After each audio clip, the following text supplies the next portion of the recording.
Well, look what happened. We made it back for another week of the Saltmarsh Legends here on the Kronos World channel. Thank you so much for coming to visit with us. I saw that we just got a new follower. Thank you so much. Who was that over there? Steampunk Pagan. Of course you are. You're super awesome. Thanks for joining us. We definitely appreciate all of you guys for coming to hang out with us here. We are... was week 3, I guess, that we are in this new Saltmarsh. It's a Ghost of Saltmarsh series from Wizards of the Coast. Very excited to be going through and doing an ocean campaign. And, you know, it's already gotten interesting. We've had some funny moments and some good times already. Some near-death experiences with shoving our face in the ocean near sharks. We won't talk about that, though, because, you know... But she's looking at me. I can't see her, but I know she's looking at me. So I can't wait to get back into this. I definitely quickly want to just give a quick shout out to Limithron. He is our sponsor. He's going to be helping us out with some maps for this very campaign here in Saltmarsh. Super excited to have him on the team and excited to get to work putting some of his assets together to build some really awesome maps for the project. Other than that, honestly, just real quick, I just want to just touch on this real quick. I hope everybody is staying safe out there, keeping yourselves healthy, and doing all the things necessary to keep yourself healthy and keep the people around you healthy as well. We've had hit close to home, and you know we're definitely all feeling this thing, and I hope everybody's keeping it safe out there for sure. That being said, let's go ahead and jump right on over to Saltmarsh Legends and our GM for the evening, Mr. Puritan.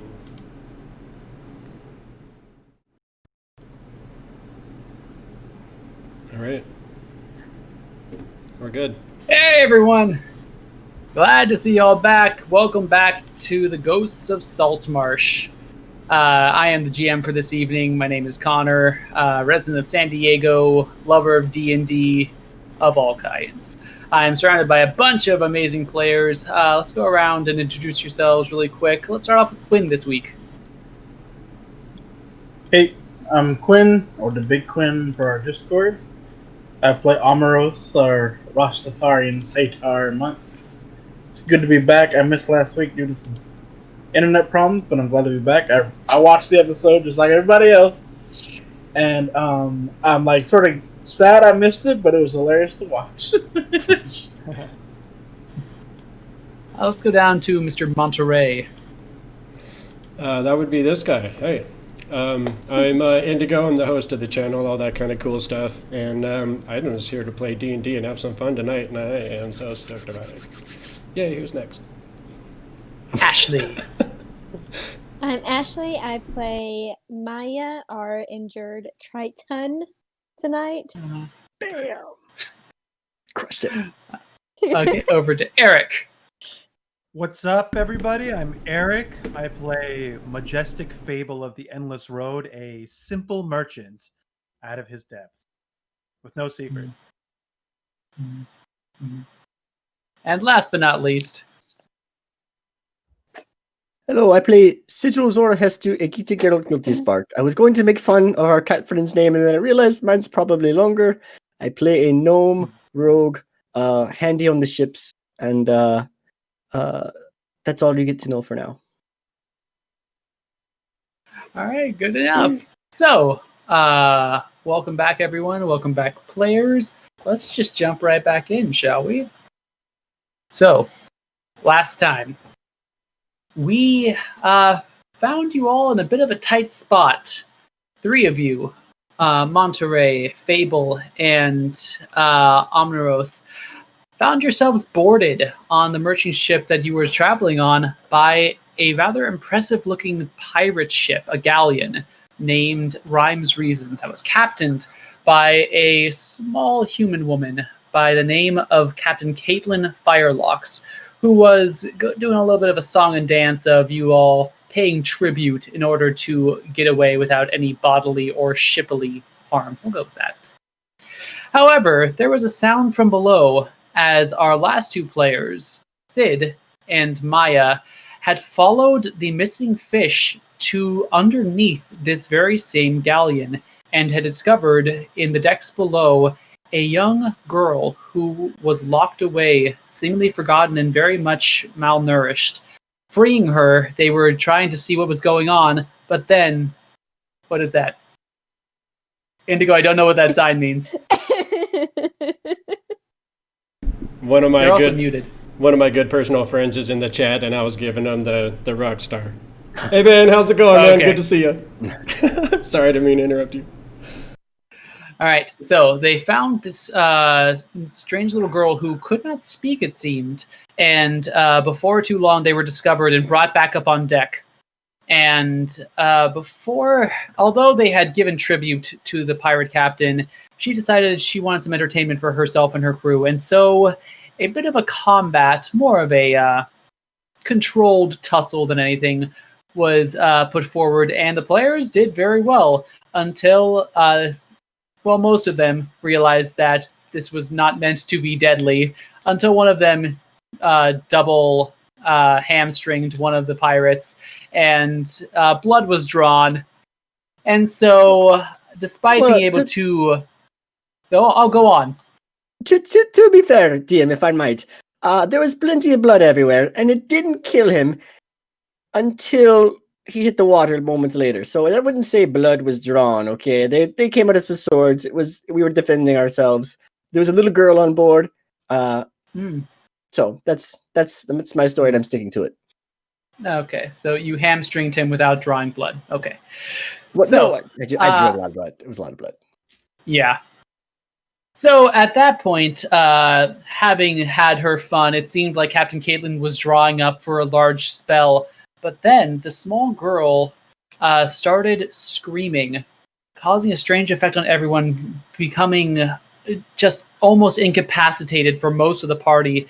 And a few of you were able to see that her screams directed at the captain caused a shell necklace that the captain was wearing and glowing throughout the combat to shatter, whereupon releasing thousands of gallons of water and exploding, causing everyone to fly off the ship, demolishing not only the galleon where all of you were standing, but also the merchant vessel that was docked next to it. And all of you came to be rescued by Fred Bronzestone, a dwarven fisherman who seemed a little bit out of his depth.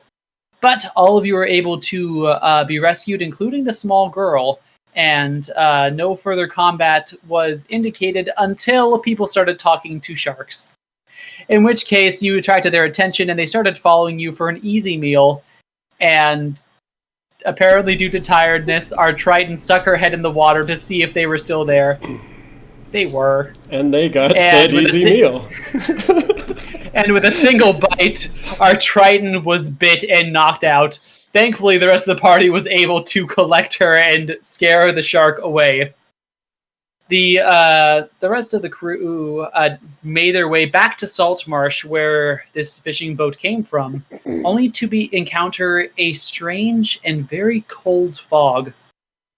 Where Syd, our rogue, succumbed to a level of just frozen exhaustion and is still recovering. However, other than that, you seem to have been able to break through without losing your bearings, and with one unconscious party member in tow, have arrived at Saltmarsh. So, aboard this small fishing ship that is still rudderless, you are able to be guided along to a dock, which you see is actually coming out of a stone bridge that crosses a river that is coming out into the sea. And Fred slowly, methodically, comes off of the boat and starts tying things up. All right, you four, get Maya up to the house over there. And he gestures to a small staircase that leads to a door of what looks like the back of one of the shops on this bridge. And Syd, you would know this to be his home, along with his wife. Ethel, I believe, is her name. She's inside. It is. Well, someone give me a hand, and I'll just try to start propping her unconscious body up. Try to carry her, and I don't think I can carry her myself. It's a struggle. So short. Don't worry, I got you, brother. Knock him over between And I'm still down at like 3 hit points or something like that, so I'm significantly wounded as well. So I'm just kind of like favoring my leg, kind of clutching at my side where I, got stabbed respectively, and just kind of follow along in the party. Probably not really going to try, I'll try to valiantly help with the carrying effort, but I don't know how much actual help I'll be. Yeah, Maya is quickly lifted above your actual reach. Never mind. Oh, it hurts. Everything hurts. We gotta work on your dodging skills, Ratman. Mouse man. Mouse man. For that later, sir. Oh, it hurts so bad. How about this way, Mouse Man? Ethel should be able to give us a potion or two or something to lift our spirits. It could be a herbalist or an alchemist or a healer of some type. I believe she's a herbalist, if I heard old man Fred correctly. Never paid too much attention to the herbalists in the training, although the nuns were quite good at it. Really? You'd be surprised how many application Underdark mushrooms have. I've been known to enjoy a pipe or two myself. Now's not the time, gentlemen. We have an unconscious party member to be talking about smoking Underdark mushrooms. Catman, pick up Mouse Man, and let's get on with this. No, I got him. It's no problem. I can make it myself. Yeah, the man With has all the pride. noise you guys are making, the door opens without you knocking on it, and you see a woman who looks to be about her maybe early 60s or so, rather plump, with gray hair that's drawn up into a bun in the back. And this appears to be Ethel Bronstone. Oh my gosh, what's going on here? Ethel, we had a run-in with some pirates. We could use some of your help, please, darling. Oh, well, and she will rush forward and try to help. Oh my goodness, what happened to Maya? Oh my, are those teeth marks? Maya had a run-in with a shark. Pirate and sharks. There were both of them out there. Very dangerous to seize. Oh my gosh, it looks like I got it right in the head. She Ethel will give you the whole story. Might have a place to rest. And she waves you all into her house. It's rather cramped inside, but rather methodical. And she scoots aside some stuff and makes way for a cot where you guys lay Maya. And you see her run off into some cabinets where she scuttles about looking for certain things. And you see her start to pour some things together. So what happened? I mean, like you said, pirates.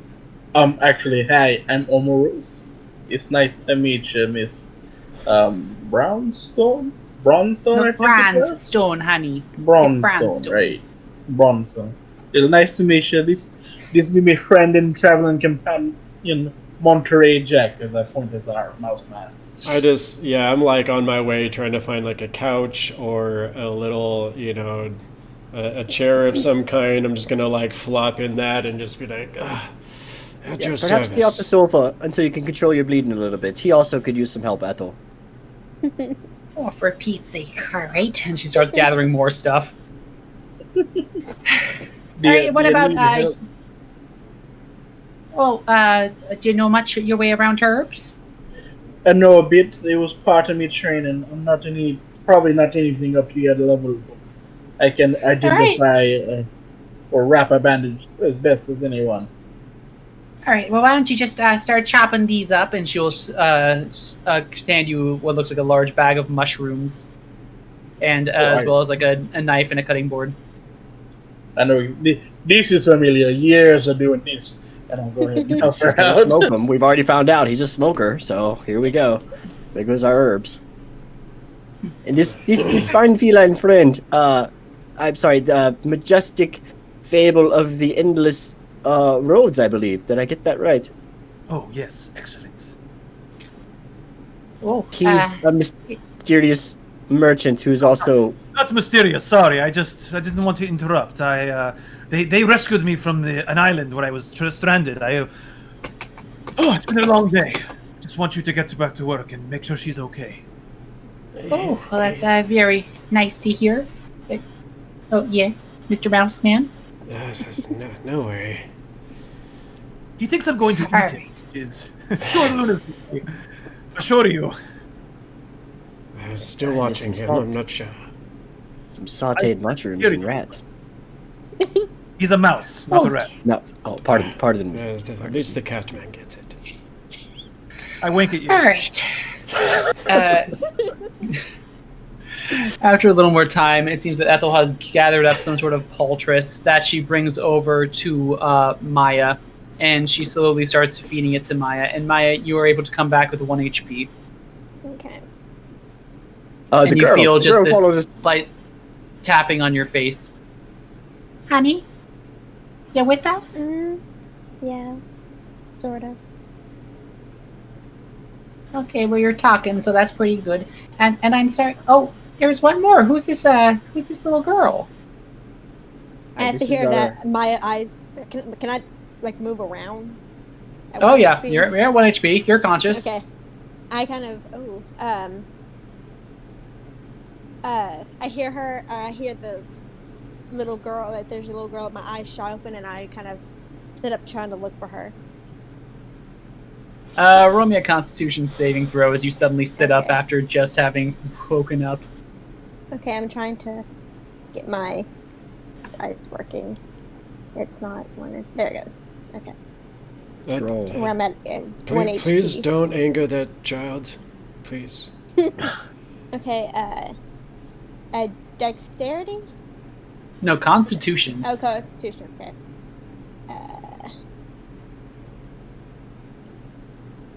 Saving throw. Mm-hmm.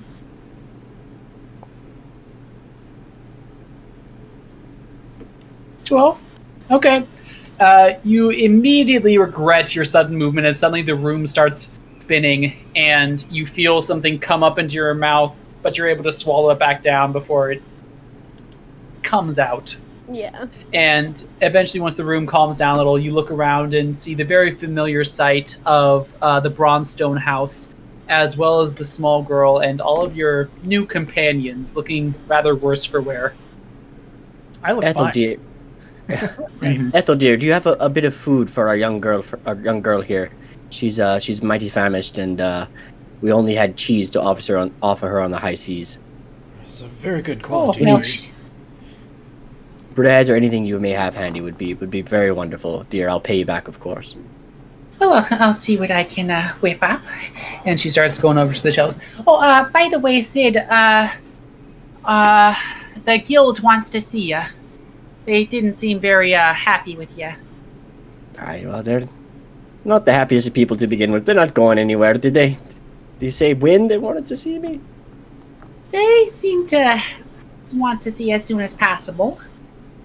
Aye, okay, all right. Wait, Well, Seed Boy, yeah, part of the guild?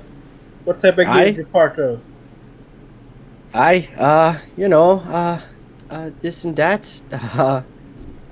I didn't, Well, the been Carpenters Guild working on here. boats for a while now. I'm sorry. The Carpenters Guild. Yeah, yes, of course. So I was quickly scanning my character sheet to see if I actually knew what guild I was a part of. Yeah, the Carpenters Guild. I joined as soon as I got here to Saltmarsh to find a posting on some of the boats around here. Do many carpenters? I do not know much about carpenters, but do many carpenters know how to slit the heels? Know how to what, my friend? Precision. Do many carpenters know how to slit the heels of adversaries with such precision as you do? Well, probably not. Like I said, I've acquired a few skills along my journey. Sometimes you got to be prepared to defend the boat that you're standing on. I mean, as we will sort of found out almost, right? We defended our boat, quote unquote. Yes, you were all very, very capable combatants. I was quite impressed. I am not one for those arts, so I'm glad you guys were around. There was that one thing that you did there with the. It seemed like you collected some fish guts. You threw some slime at one of them. Oh yes, that is a good way to get the shark's attention away from Maya. It's just to distract them with some charm. It just seemed like it kind of came from nowhere. It is a very, heat of the moment. Perhaps I was mistaken in what I saw. Yes, that we were all. That was a very tense time for all of us. I'm glad you're okay, Maya. Maya just kind of nods. Like, okay, what happened? You put your head in the water and a shark bit you. I remember sticking Right. my head in the water. That's bad. Right up on your head. That's the Grab last the thing I whole thing. remember. Grab the whole thing like it was bobbing for apples. Like one of those old board games where you would just press the button and a crocodile would just gobble, gobble, gobble. But instead of apples, it was a shark, and it went like this. It was just your body and the shark. There's some Really? kind of shark woman thing. It's like reverse bobbing for apples because the apple was on top of the water and it actually came out and got the apple and brought it under the water. You were the It's like apple. a, it was like It was Maya. bobbing gargling with for apples. I believe is the technical term. It was bobbing with apples. I do not know much, but you seemed that you could communicate with the shark or something. You mentioned. I can speak with sea life, but I cannot understand them. Oh, you cannot understand them? Huh. Interesting. Well, that must be infuriating that you can only talk to them and not hear their thoughts or, what. Yes, it is. It is very annoying. Okay. But can't you like what is it? Like the people who are good with animals, to understand body language, stuff like that, right? I mean, they can talk, not talk like human talk or humanoid talk, but they can talk in other ways, right? Yeah, correct. The shark was saying, "I'm going to bite your face off," and then shortly after that, you could tell it wanted to bite her face off because it took her teeth, and then tried to bite her face off in one quick motion. So yeah, you can. Body language does speak loads if you're paying attention. I agree. At this point, Ethel comes forward with some bread and soup. The portions aren't as big as you might like, but there are a lot more of you than she was planning to feed. Is there an inn nearby? Oh, yes.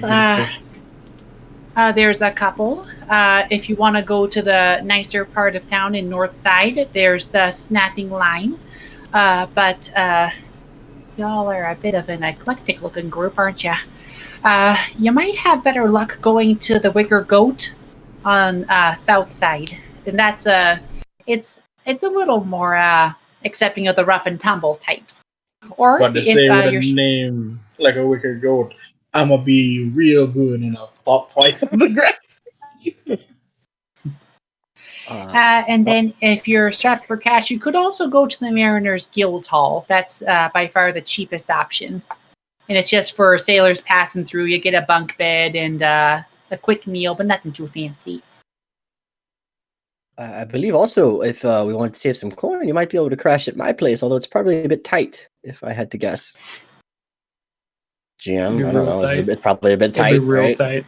Yeah. Considering you're a gnome, you probably don't have a very big apartment. Yeah, You it's in Monterey, maybe. You, Monterey, could probably fit. The rest of you have to sleep outside under the under the stars. Maya looks. She's like, I don't know how my mom would feel about me bringing strangers home. You've been bringing home new friends. Don't worry about it. We did save you from that shark. Sounds Yeah, like that's the gonna be gnome's a quarters should be conversation. acceptable. I'm already gonna take the What? little girl home with me. Yeah. She's coming Also, regardless. so you just found this small child in the bowels of the ship? Well, I Aye, wasn't aye. paying full attention. What exactly is up with that? So we were fishing. There were no fish. There was apparently a very attractive song being played under the water. We followed it. Then we, jimmied a lock or two to get into the ship itself, and lo and behold, He jimmied a lock or two. you pick up a few skills, when you need to defend yourself on the open water. Of course. Popped open a lock here or there, and she was just laying like in a cage, more or less, hungry, quiet, thirsty. It seemed unconscious would leave her there. She's in the room with us right now, right? Oh yeah, she's chowing down on any food that is given to her, and you see that she is eyeing your food. Can she hear us? I'm sorry? Can she hear us? Yeah, it's a pretty small room. Yeah. I'll give her my So- bread. I don't, it's fine. Maya, what's the plan?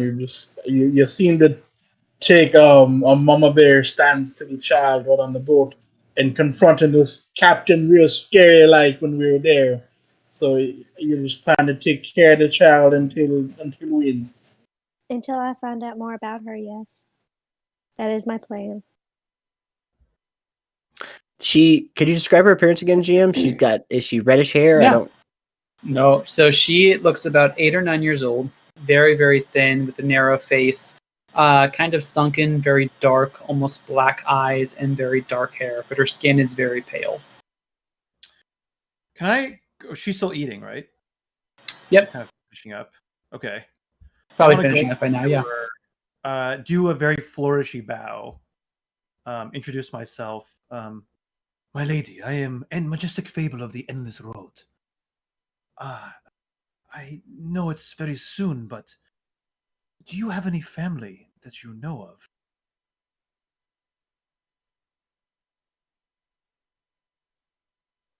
No, okay. Do you know where you're from? We don't know much about you. We would like to help you.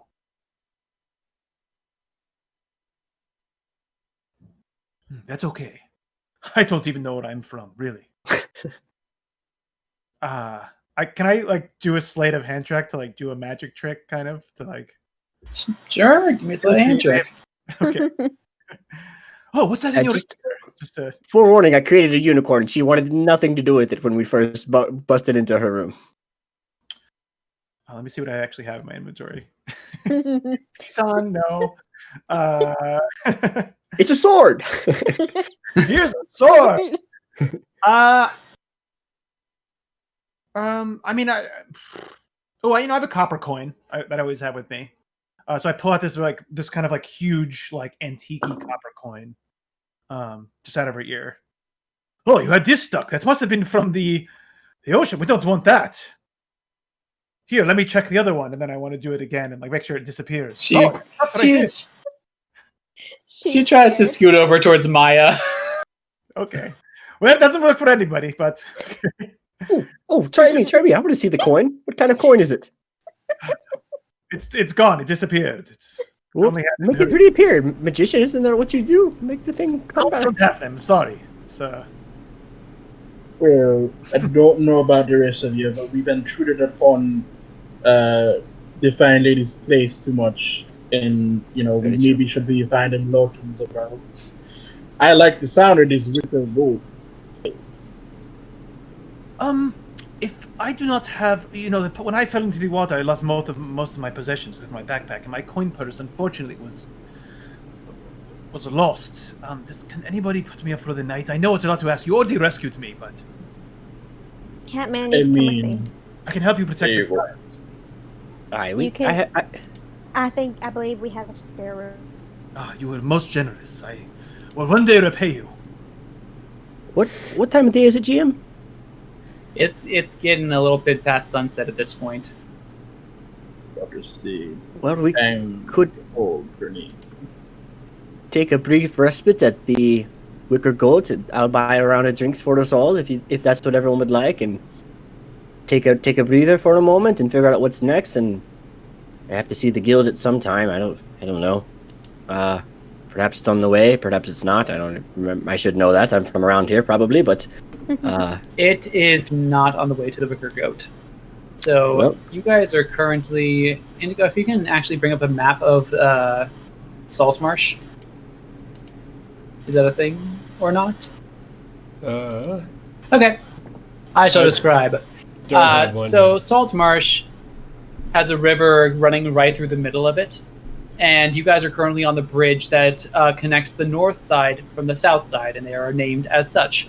The north side, for those of you who live there, you would know is the more productive, more kind of uppity class. It's more the roads are paved, people generally have better incomes, that sort of thing. South side is more rustic and a little less developed. That's what I wanted. And both of you live in the south side. And of course. Yeah. And you would know that the Wicker Goat is in the south side. The other inn you heard about, the Snapping Line, north side, and the Guild Hall is also in the north side. Do they have hours of operation, this guild hall? Officially, but I mean, you're a member, so... Okay. And Well, the Wicker Goat is closer if you guys want to have a drink. I mean, maybe get some real food in our stomach? It seems like everyone's got lodging for the night but the Goat Man, so I'd like to go to the Wicker Goat, get some. Have I been bandaged in this time? you have been bandaged, yeah. You don't get any more hit points, but you guys, you're not actively bleeding. This is good. Congrats, you're not actively bleeding. Mark that status down on your character sheet. I would like to. I would also like to have a drink before I retire. I feel like it's well deserved. Alright, let's hit the Wicker Goat! Ethel, dear, kinda do I... All right. I look at the little girl. I'm like, do you want to go and do you want to come with us? I don't think she's old Do you enough want to take a be child drinking. to an inn? Tavern, I mean? Many children go to inns. Wait. Yeah. I'm just saying, there was the whole rough and tumble thing. Miss Brownstone mentioned if it's suitable for a child to be in there. They'll not. Well, it's an I- inn and tavern. I'd rather keep her with us, but I do see your point. She could be safe here. We could pick her up on the way after. How about I just take her to my home, and I'll catch up with y'all later. Another I time. mean, that sounds like Points of order before we leave. Two things. First thing, Ethel, dear, let me know what I owe you for the supplies that we used up in your lodging. I'll be happy to pay you back, of course. Actually, you know what? Take it out of the money Fred owes me for the repairs I'm going to do for his boat. Second point of order Are is those done? they need to be done. You know what? I'll just pay you. Let me know how much I owe you, and then I'll deal with Fred another time. Second point of order: do we need to be concerned about the events that took place today and people finding us later? We're a rather I mean, suspicious-looking bunch. we're not a I suspicious-looking bunch. We're take just an offense to that interesting-looking statement, bunch. sir. I'm a respectable mouse. 4 out of the 5 of us could probably be classified as animals if they needed to be. How 3 out of dare, the 5. sir. Technically, all of us can be classified as animals because we're all part of the animal kingdom, no matter how intelligent you want to be. That's true. I admit no offense. I just don't want to leave a trail if we perhaps shouldn't. And I don't What, know if this girl what trail are we gonna leave? The boat exploded, and then we got washed ashore. That's true. That's true. Grab the boat and everything, but we didn't. You can't really leave a trail on the open seas. That's true. No one else could have survived that, possibly, right? Firelock survived. I know she did. Oh, how do you know? Come on, with her control over water and everything. Plus, the lady like that just disappeared. Well, she's the one I'm worried about, of course. But should we be worried that she might come looking for us? I feel like that's I'm inevitable. gonna say she probably is. Well, if we don't need to, hide our trail or anything, then I guess we head out. I just wanted to bring it up before we left back into the public again. I feel like we should keep the girl with us, though. Oh, No. Maya's she's gonna. Maya's Maya not gonna letting keep- her. Maya's not letting this girl out of her sight. Is your house, Like, kind of on the way to the goat, Maya's house? So what it is, they're both in the same direction. Then there's a split. Wicker Goat one way, Maya's house the other, but they're both in Southside. Lady Maya, within, like, let us minutes. accompany you to your house before, and then drop you off to make sure you are safe. Then we will go to the goat. I'm not very comfortable with us splitting up at all, to be honest. I feel like we should stay We're gonna together. drop Maya off. I'm going. This is to not my like we're house. splitting up to go crazy. She's going home. Perhaps I'm we drop the perfectly child safe off. at my house. That's what I mean. We will go with her to her house, and then go to the goat to get some more food and drink. Jack, I Perhaps- know I'm not going back to the. I'm staying with the little girl at my Yes, you at stay the at house. house. Okay. Okay. You go. We all go with you to your house. Then we all travel, minus you and the girl, and then Yes. apart from that, we'll sleep at our separate places. Right? That's. This is why I don't plan trips. It's chaos. Aye, all right. With What kind that, Ethel, we take our leave, I believe, unless anyone else has any questions for our fine host. Not to the rest of the night. Thank you so much for catching me up and bring me conscious again. I do Well, of appreciate course, your we- administrations. She says, well, of course, sweetie, and she hands over to Maya what look like the remains of the supplies that she was using. And you have 5 uses of a medicine kit added to your inventory. Okay. We won't need those at all. How much, Ethel? Totally. How much, Ethel, dear? Oh, don't worry about it. It wasn't that much. It was just some leftovers. I'll bring you some beautiful flowers in the morning. All right. Well, sounds like Fred's almost out of the boat, so I better get skedaddling. You all have I a good doubt it, night, honey. okay? It takes him 2 hours to get in and out of that boat. He's probably still climbing down the rail 1 foot at a time. If these pirates are behind us, could they not track us to Maya's house while we're all separated okay. for the evening? Once again, Monterey and everyone else, the ship exploded while we were in the middle of the sea. After it exploded, we then swam to another boat, got on the boat, and sailed this way. How they gonna track us? What footprints they gonna follow in water?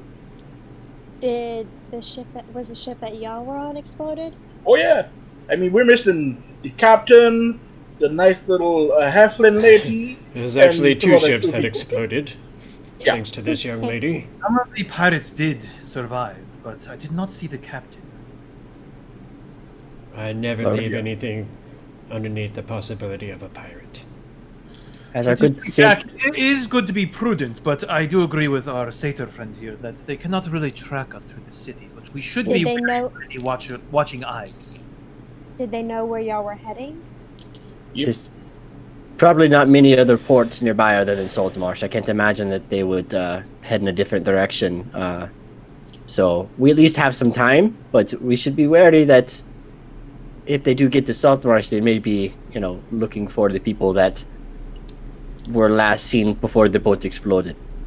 Just gonna point out that even if they do find us, they really don't have a foot to stand on when it comes to saying we did something terrible. Because it was the captain's amulet that exploded, and if anything, they may be after the child, but technically we're not that important. Oh, they're definitely after the child, that's the thing. Yeah. Um, And yeah. I never So told much them that they my will- name, so they don't know how to look for me. How big is Saltmarsh, by true. the way, Connor? So Saltmarsh is a relatively small town. You think definitely less than 1,000 people population. Yeah, it's really a more spread out kind of township. Again, you have the better part of town, the lower part of town. Everyone, however, is pretty much a worker. From what you can see, you can hear once you enter the streets that it's mostly quiet, except for a few shouts from a distant pub in the distance. And otherwise, it's people get up at dawn, go to bed at dusk. Got it. Okay. So basically, Um, it's easy. Keep an eye out. So, being that I was in the Royal Navy and part of our charter, I assume would be dealing with pirates, on a regular basis.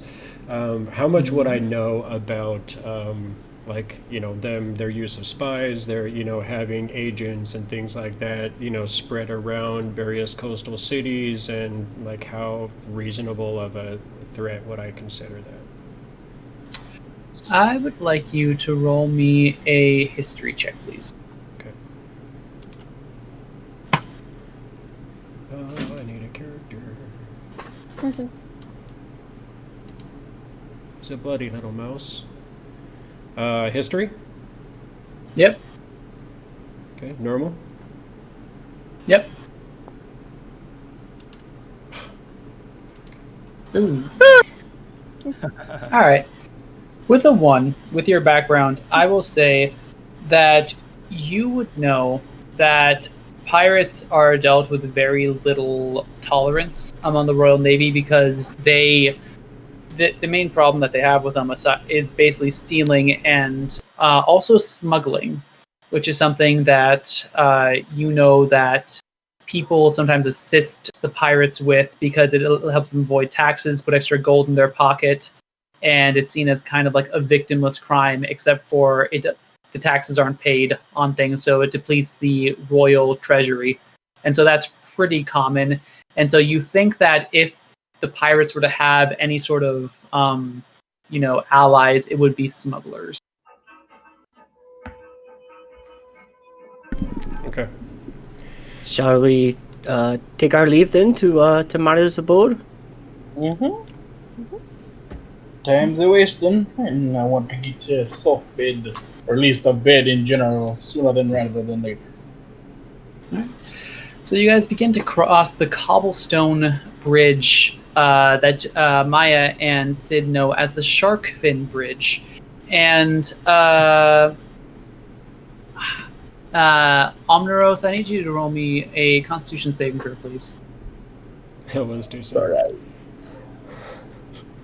Constitution. This is now the Maya's face bridge.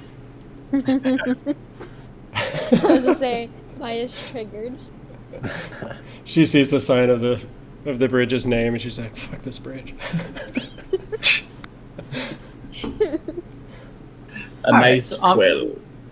So with the 12 Omiros, you step onto this bridge from the house, and suddenly your stomach turns over, and you feel nauseous, and you actually have to grab onto like the door as you walk through, but then it suddenly passes again. But then it seems to clear up. Omiros, friend, do you feel okay? I think I'm just readjusting to walking on land and not having this sway of the boat underneath me. Of course. Yeah, it takes a moment to get your land legs back underneath you. Nothing a beer won't fix, my friend. Oh yeah, looking forward to that. And so you guys continue across the bridge to south side, and you travel down the trail, and you guys notice that most of these places are rather run down, or at least very old and kept up with just constant repairs, as opposed to anything that looks new or particularly nice. And before too long, maybe a mile's walk or so, you find at the edge of what look like most of the buildings before the bluffs a cottage that, Maya, you recognize as your house. The light is still on. This will be fun.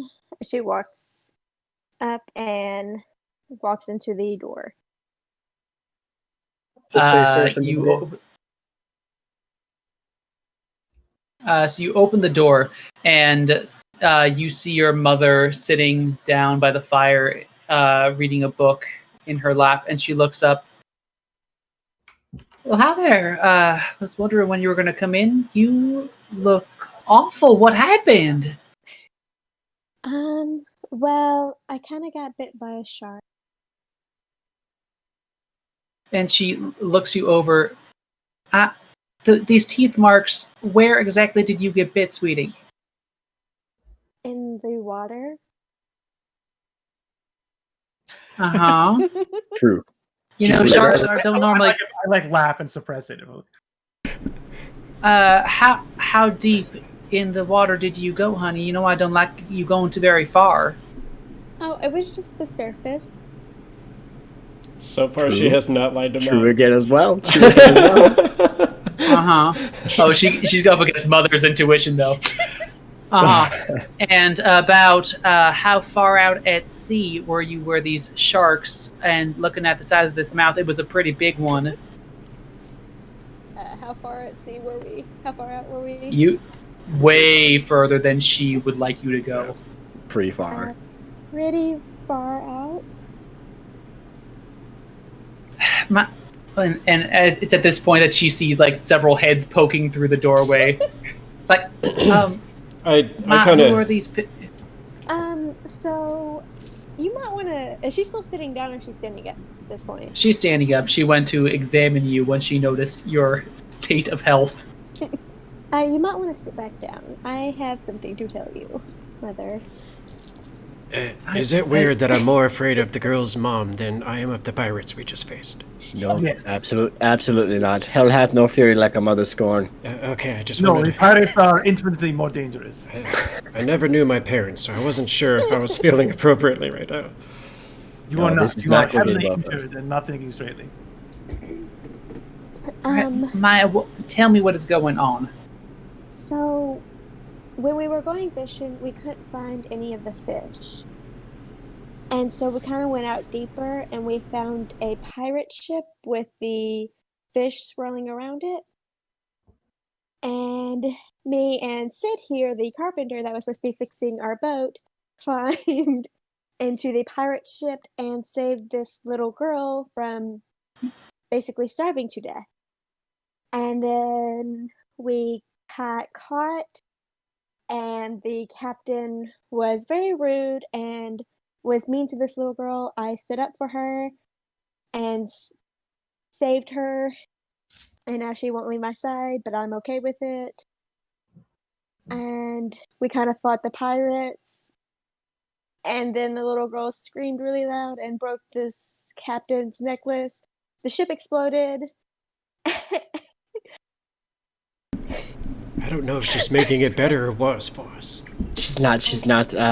We should. I don't think we should step in though. You are. I just want to say, hello. I am Majestic Fable of the Endless Road. And I do a deep bow. Your daughter was a hero like I've never seen before. She risked her life to save the life of this girl who was held in slavery. And me, who was a prisoner on an island who was also attacked by pirates. If it was not for your daughter, we would not have survived this treacherous journey. And the shark just came out of nowhere, jumped out of the ocean at us, and she heroically pushed us out of the way.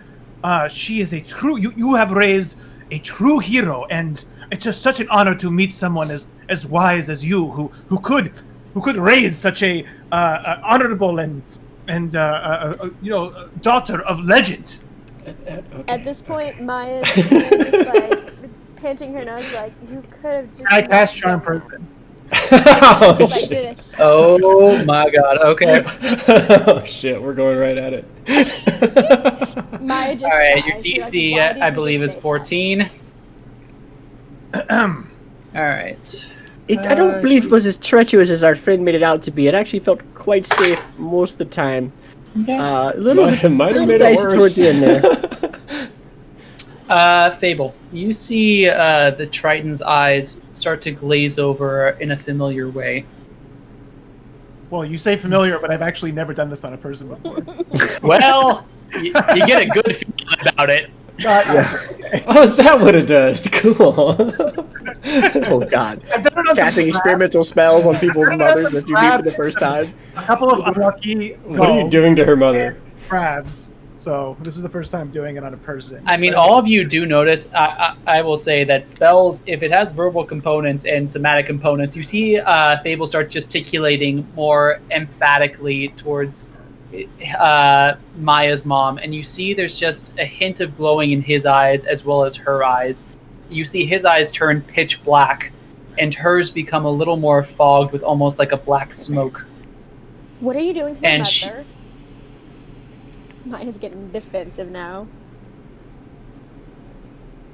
I'm just singing your praises. I'm sure he wants to eat her too. No, what is with you and eating? Do I know it's a spell?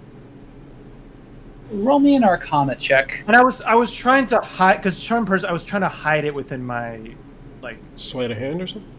Oh, you can sure try, but magic is not exactly something that can always be hidden. yeah, Okay. yeah. I think I know. Okay. Maya, you know it's a spell. I believe it is on the sorcerer's list, so I will say you recognize this as some sort of spell to try and influence your mom. Stop. Do not break the spell. Quit casting it. You do not cast magic on my family. Oh, Do you understand me? So sorry, I did not mean to do this. I just got very passionate about your heroics. I was handling it. You did not have to cast that spell. I'm sure he didn't mean any harm. And the rest of you, well, you are an eclectic bunch, aren't you? Well, I go through and like introduce them. I don't know. Okay. I know. No, I only know Syd. I don't know the others. I lied. I don't. Oh yeah, you were unconscious for a lot of Yeah. that stuff. I was like, this is Rat Man, this is Cat Man, this is Goat Man. I'll do the introduction. A mouseling. How dare! I will introduce everyone accordingly. Everyone really minimizes us to our the closest animal. I am a. Your first.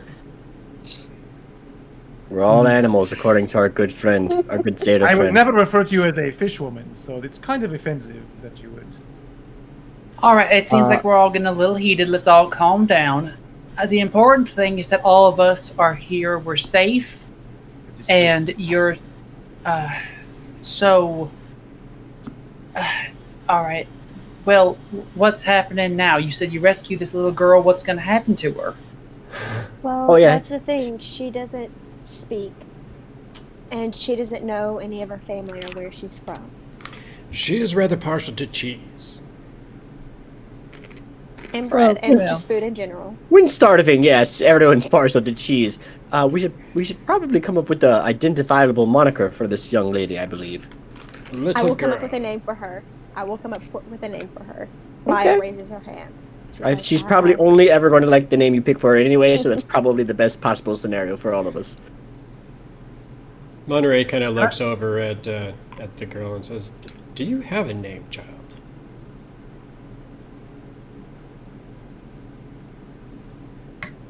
Where's your mother? Your father?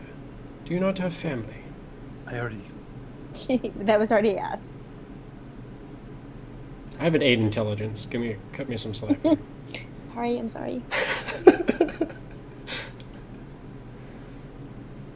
She doesn't answer.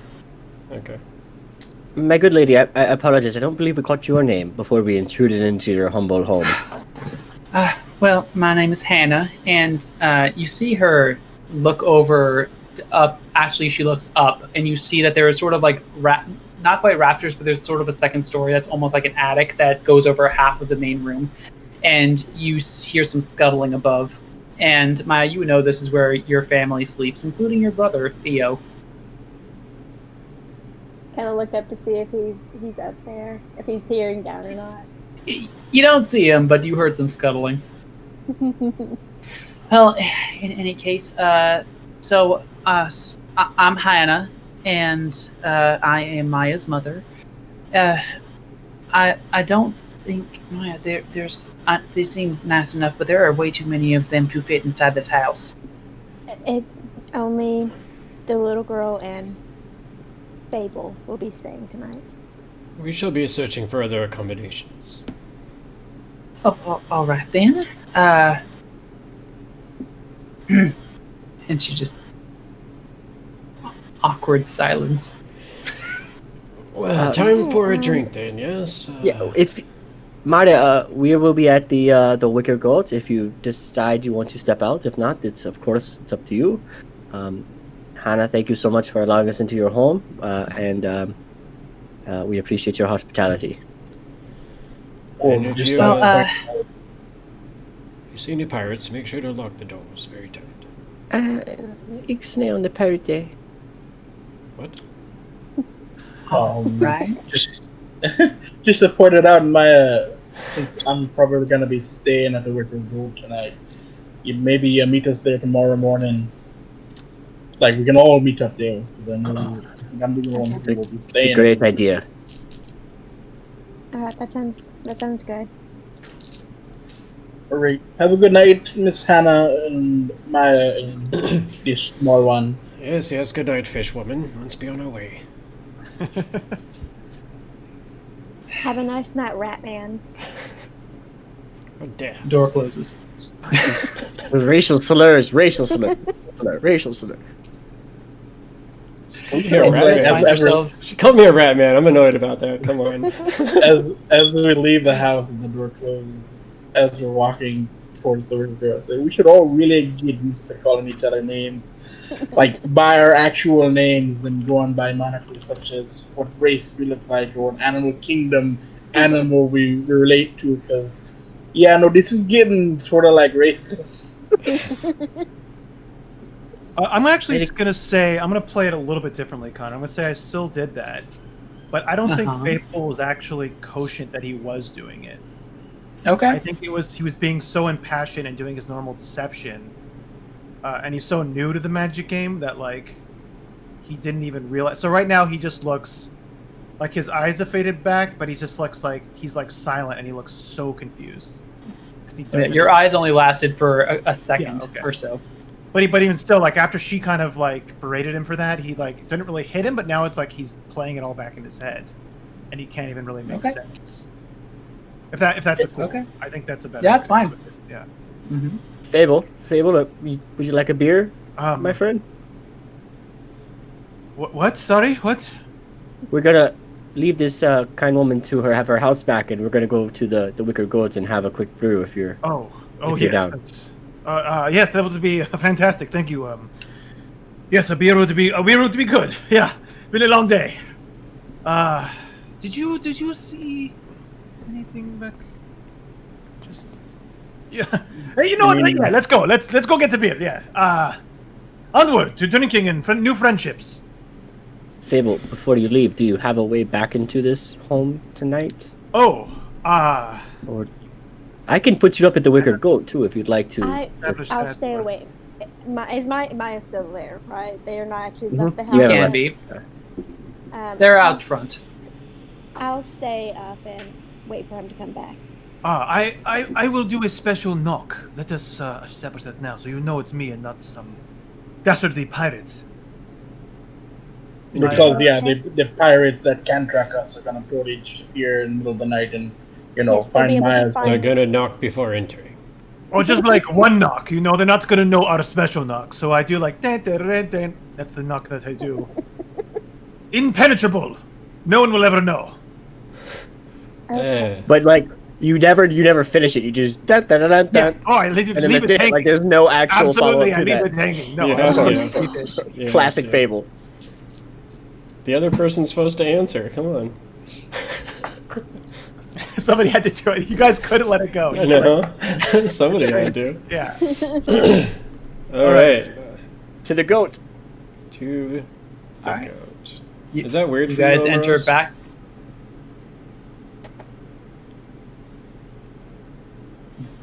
So you guys venture back into the night. It is not a very long walk, less than a mile, until you get back to the main road. And on the outskirts of Saltmarsh in the south, you see that there is one rather large building, much like the others, a bit more run down than anything you saw near the bridge. But obviously very much in business is a tavern. And over a sign that is swinging in the wind, it says the Wicker Goat.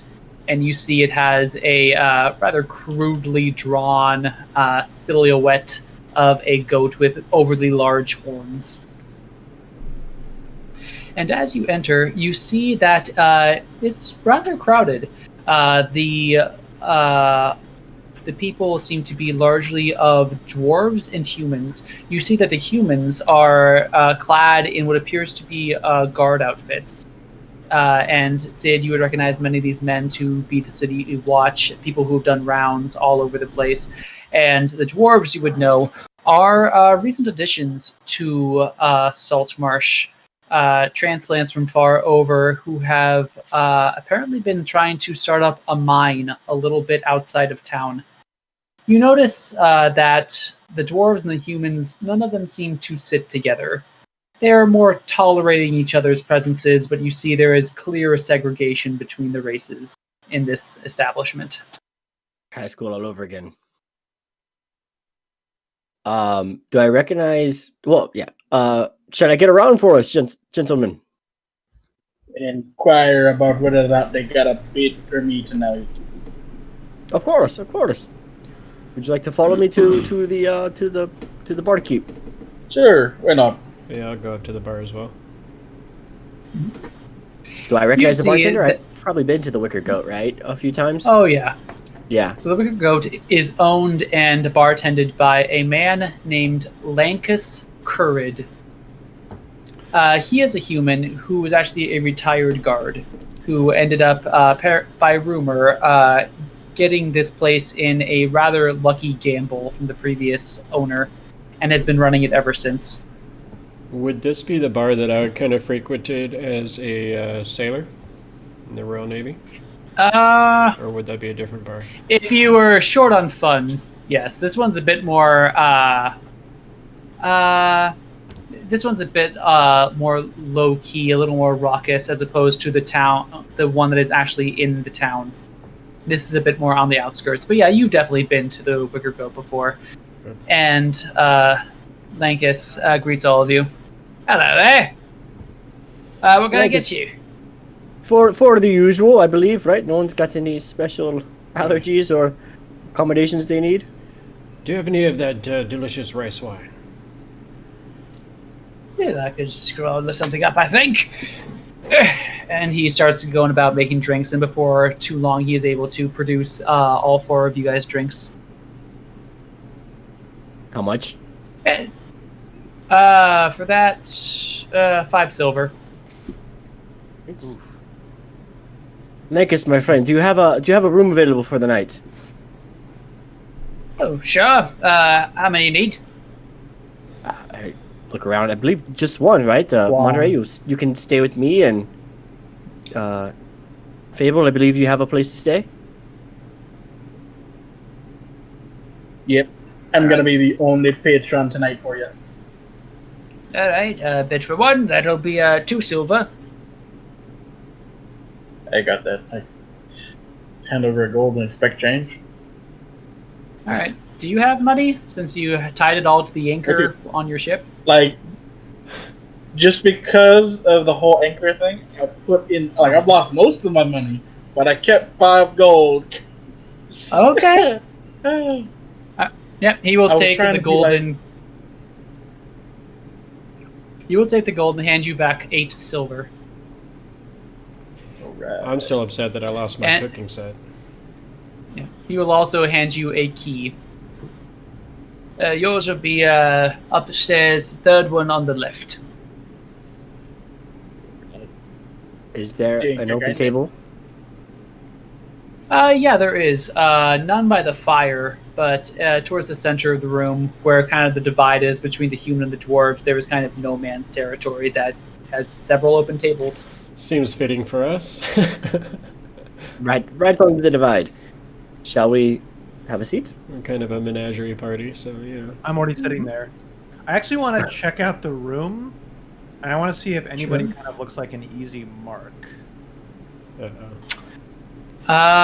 ahead and roll me an insight check for that case. Because I have no funds. But I do have many bottles of random colored liquid. Yeah. So with that, you would, having seen the interaction with the bartender, you get the idea that he's a bit of a trusting type. With your 22, you guess you can pick out a youngish-looking guard who also has not been able to seem to hold his liquor very much, who is kind of swaying and only 2/3 conscious at this point. The dwarves all seem to have their wits pretty much about them, though. Okay.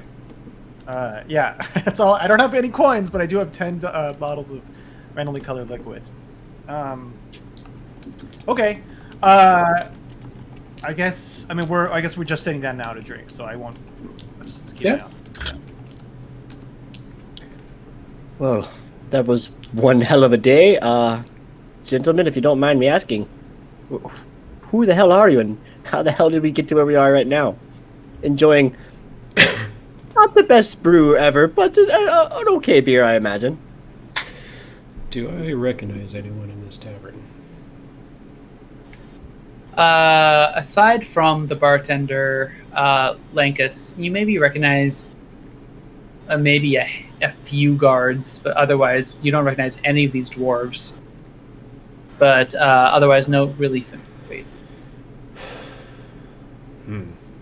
Don't see any friends here tonight. Know a few of these guards. Amy. Should we tell them about the pirates that we came across? Yes, I think that is an excellent idea. Very prudent. I There's a mean, guard you- over there, and I kind of point toward where that drunk guard that you brought up. Guards! I call over to them. Guards! and you understood. We're off duty. Oh, of course. I would. You know, do we have some extra drinks for them? Do we not, Syd? Nope. Do we have extra drinks? Did we not get a pitcher? I mean, cups. Well, no, it's not a Fine, pitcher. You so buy one pint at a time. What are you? We're not at the Still not a snapping pint. line. This is a very okay. We're not on the north side. You greedy bastard. We only have one pint a person. I'll talk to Jack. You perhaps can get through to them. You should go tell them about these pirates that might be in the area. What are we going to tell them? We They'll were come on a to you. pirate ship. It exploded.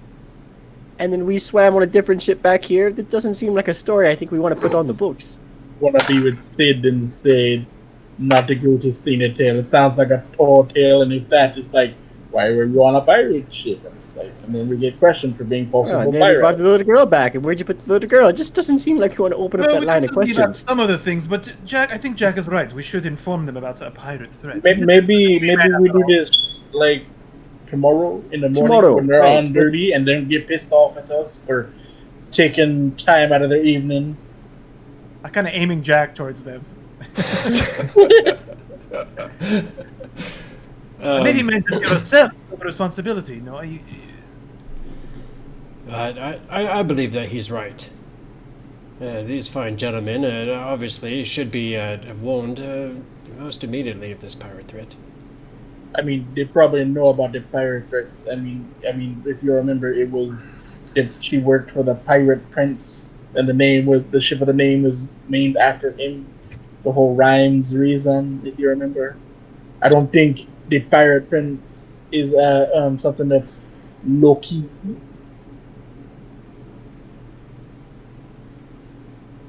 Well, perhaps you're right about that, but I still think that, you know, the gods should be warned that perhaps a retaliation of some sorts could be coming.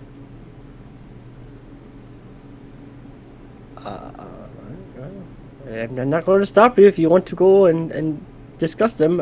If you need some coin to buy them around, or...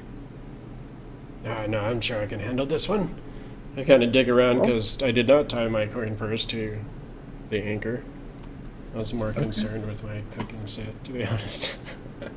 I'm gonna dig out a gold piece and go over to the bar, and I'm I'll gonna. walk with you, by the way, Jack. I go with you everywhere.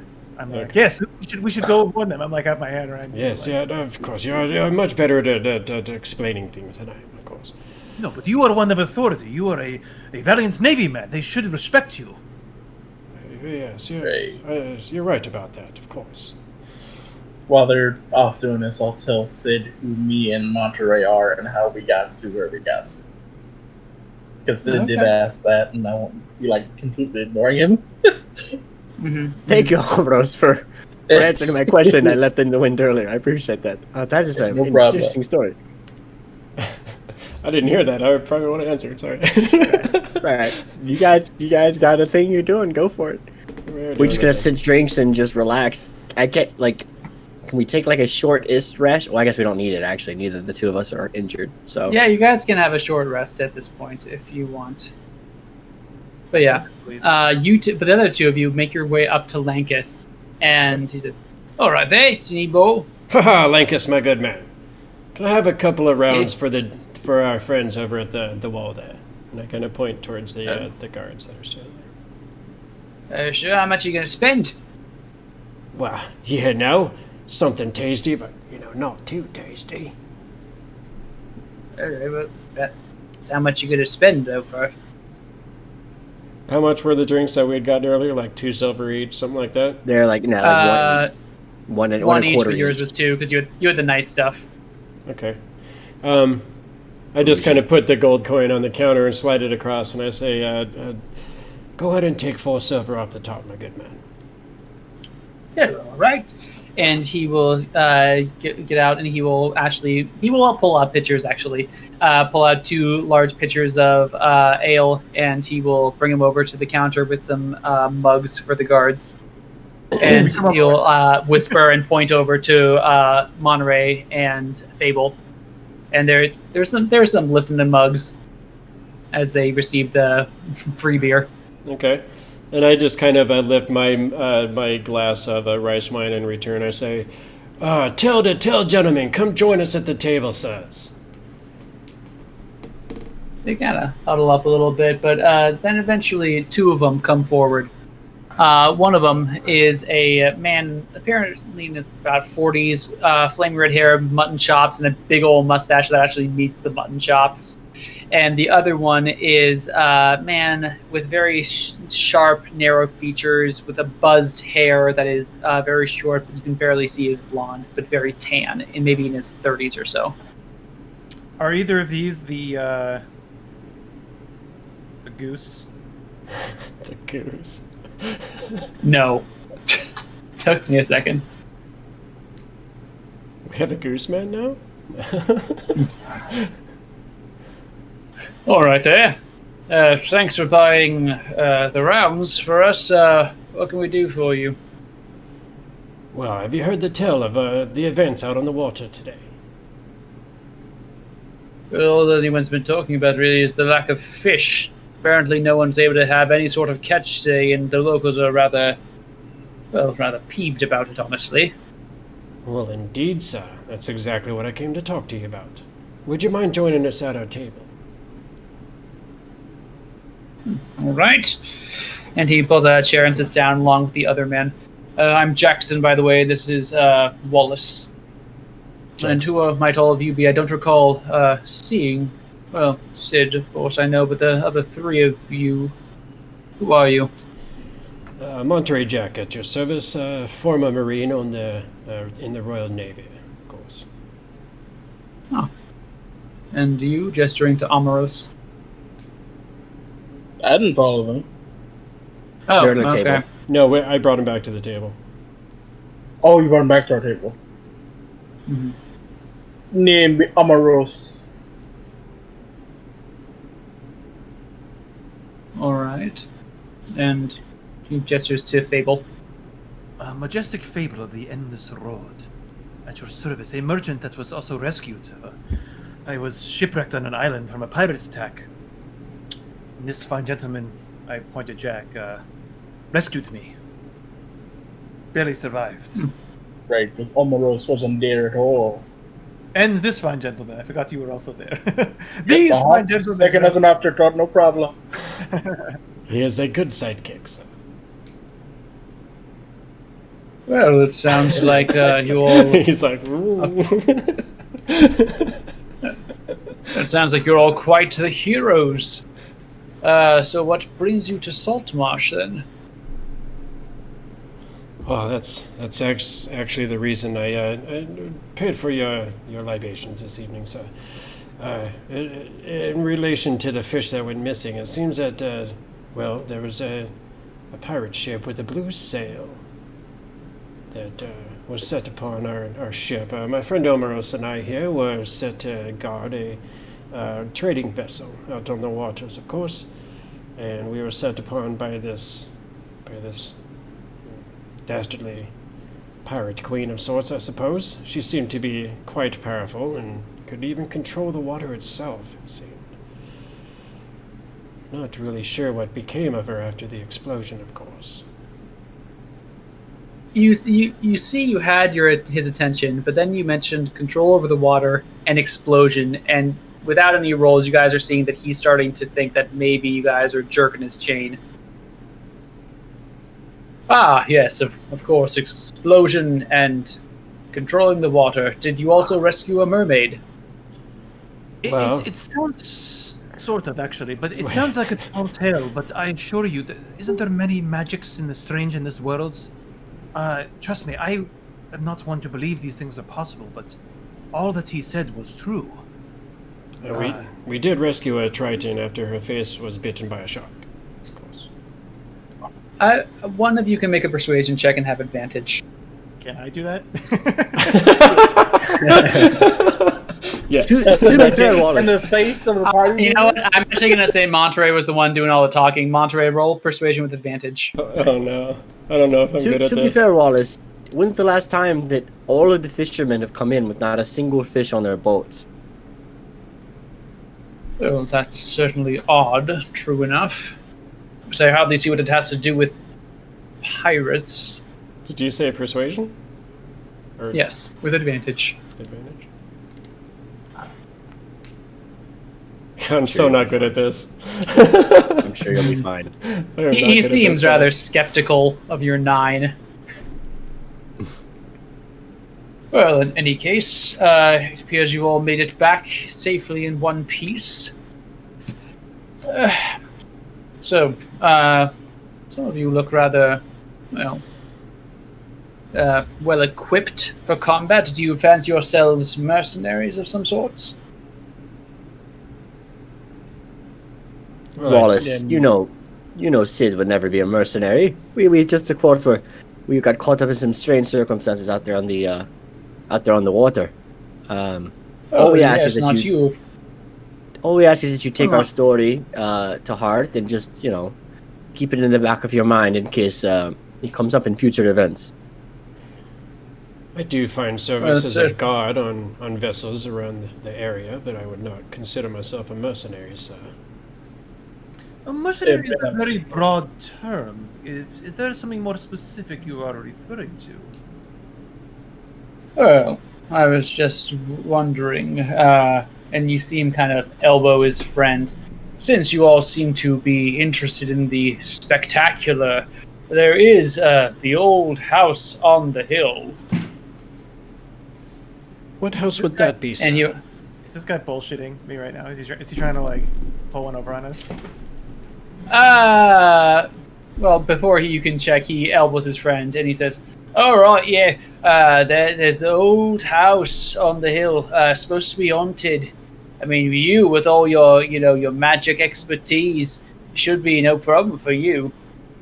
A haunted house, you say? Yeah, it used to belong to apparently some big, well-to-do wizard, but until he's mysteriously disappeared, no one's been there since. An empty house where a wizard lived. I'm with Fable. Yes, that's has right. Syd heard of any of this nonsense since he's been in town?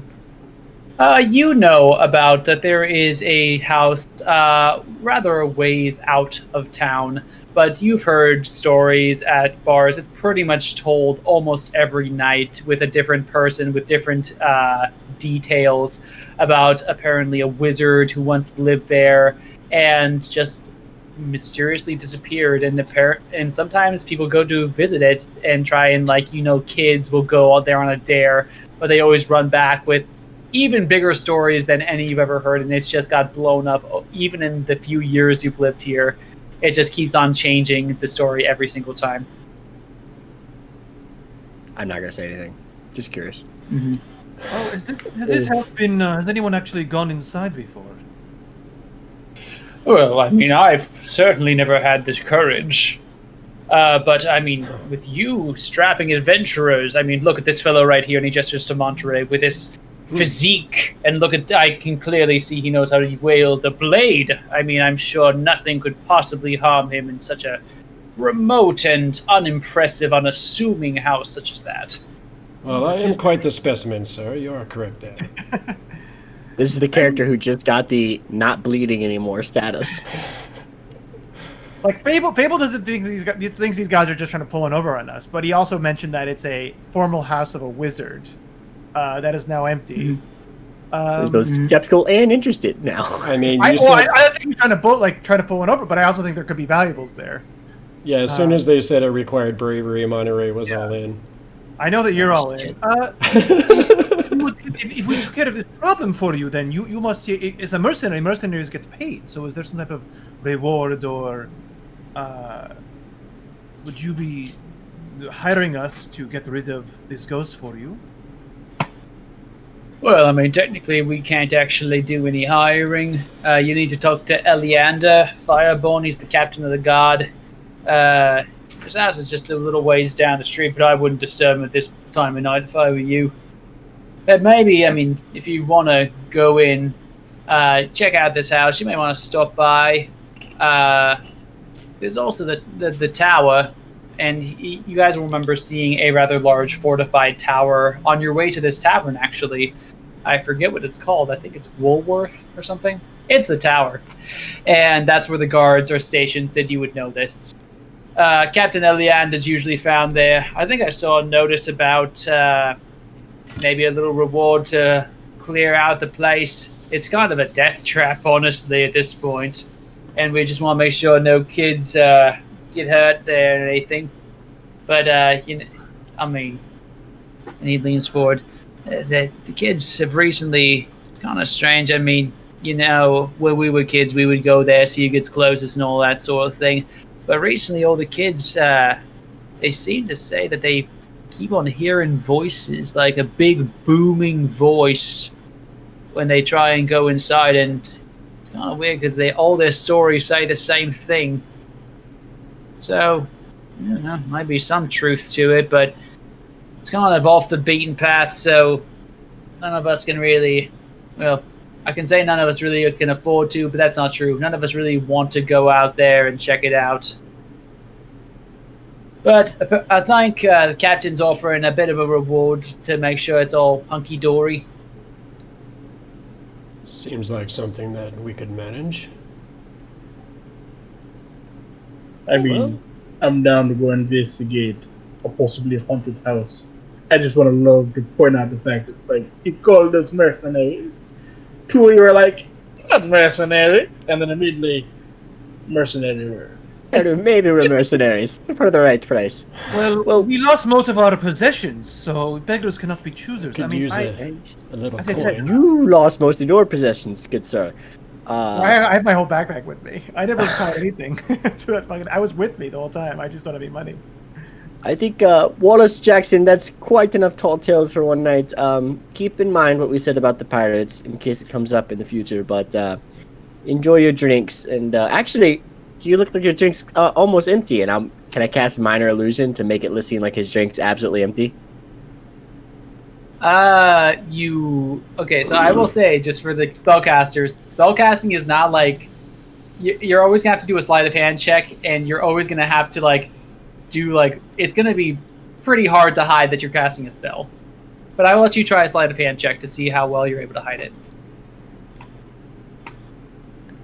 If you want. Because, I mean, even in real life... I do want to. So I'm trying to be feisty here. Let's see. Just a normal roll. Did it Don't pop you up? mean shiesty? Yeah, shiesty. I didn't roll through here. I rolled a 13. I did it on D&D Beyond instead of the Foundry because I don't have a character thing to roll it off. That's okay. So yeah, 13. Oh, you need a token. Yeah. These men do not notice, and you know, the level of their drink precipitously lowers to empty. Oh, you finished your drink, man. I'm so sorry. We'll get you another. We'll get you another in a moment. I'll go get you a fresh beer, and I'll kind of reach for his beer and try to shuffle him back to his table. Before you go, I'll go with him. Before you go, maybe a letter of recommendation from you to these captains, so we do not just seem like we are just coming off the streets. And he picks his pocket. A letter of recommendation. Introduction. For what? For what? Buying us a drink? You said you want help with this house. If we do it successfully, you will be greater in this captain's eyes, no? Oh yes, but I could just tell him when we get there for our shift tomorrow. I have a paper and a pen right here. I produce a paper and pen. If you would be so kind. Roll me a persuasion check.